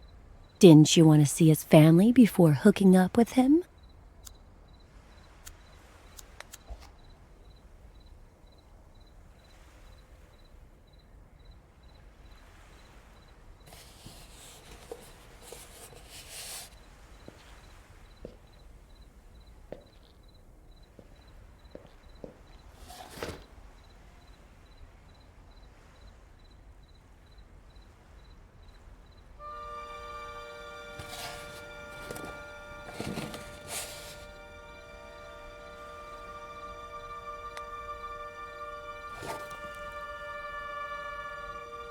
Emilio Salgari, the son of the Red Corsair. Emilio Salgari, the son of the Red Corsair.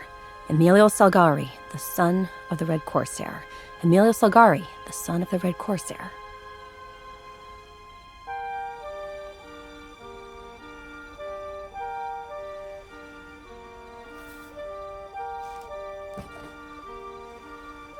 Nice to meet you, Mrs. Miller. You have no idea how inspiring it is to see you in that cheap-ass, slutty little outfit. Mr. Miller, what undertaker did you murder and steal that suit from?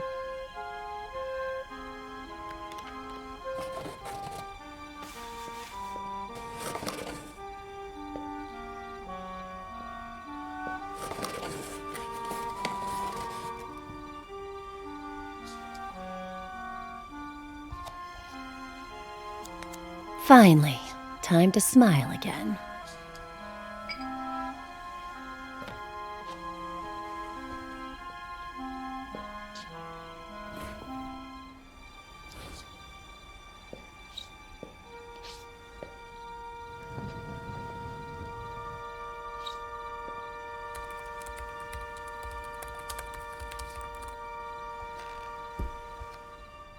Someone looks pleased. Am I interrupting a special moment? Huh? Consider it my way of saying thank you.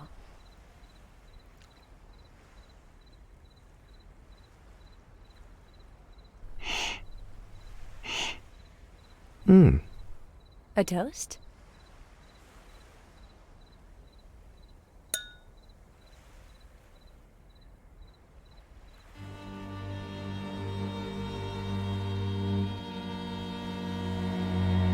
My favorite one's missing. The son of the Black Corsair. Emilio Salgari, right? Do you like Ed Miller? You know what? Me and that guy have history. Huh. So, what kind of history? Oh.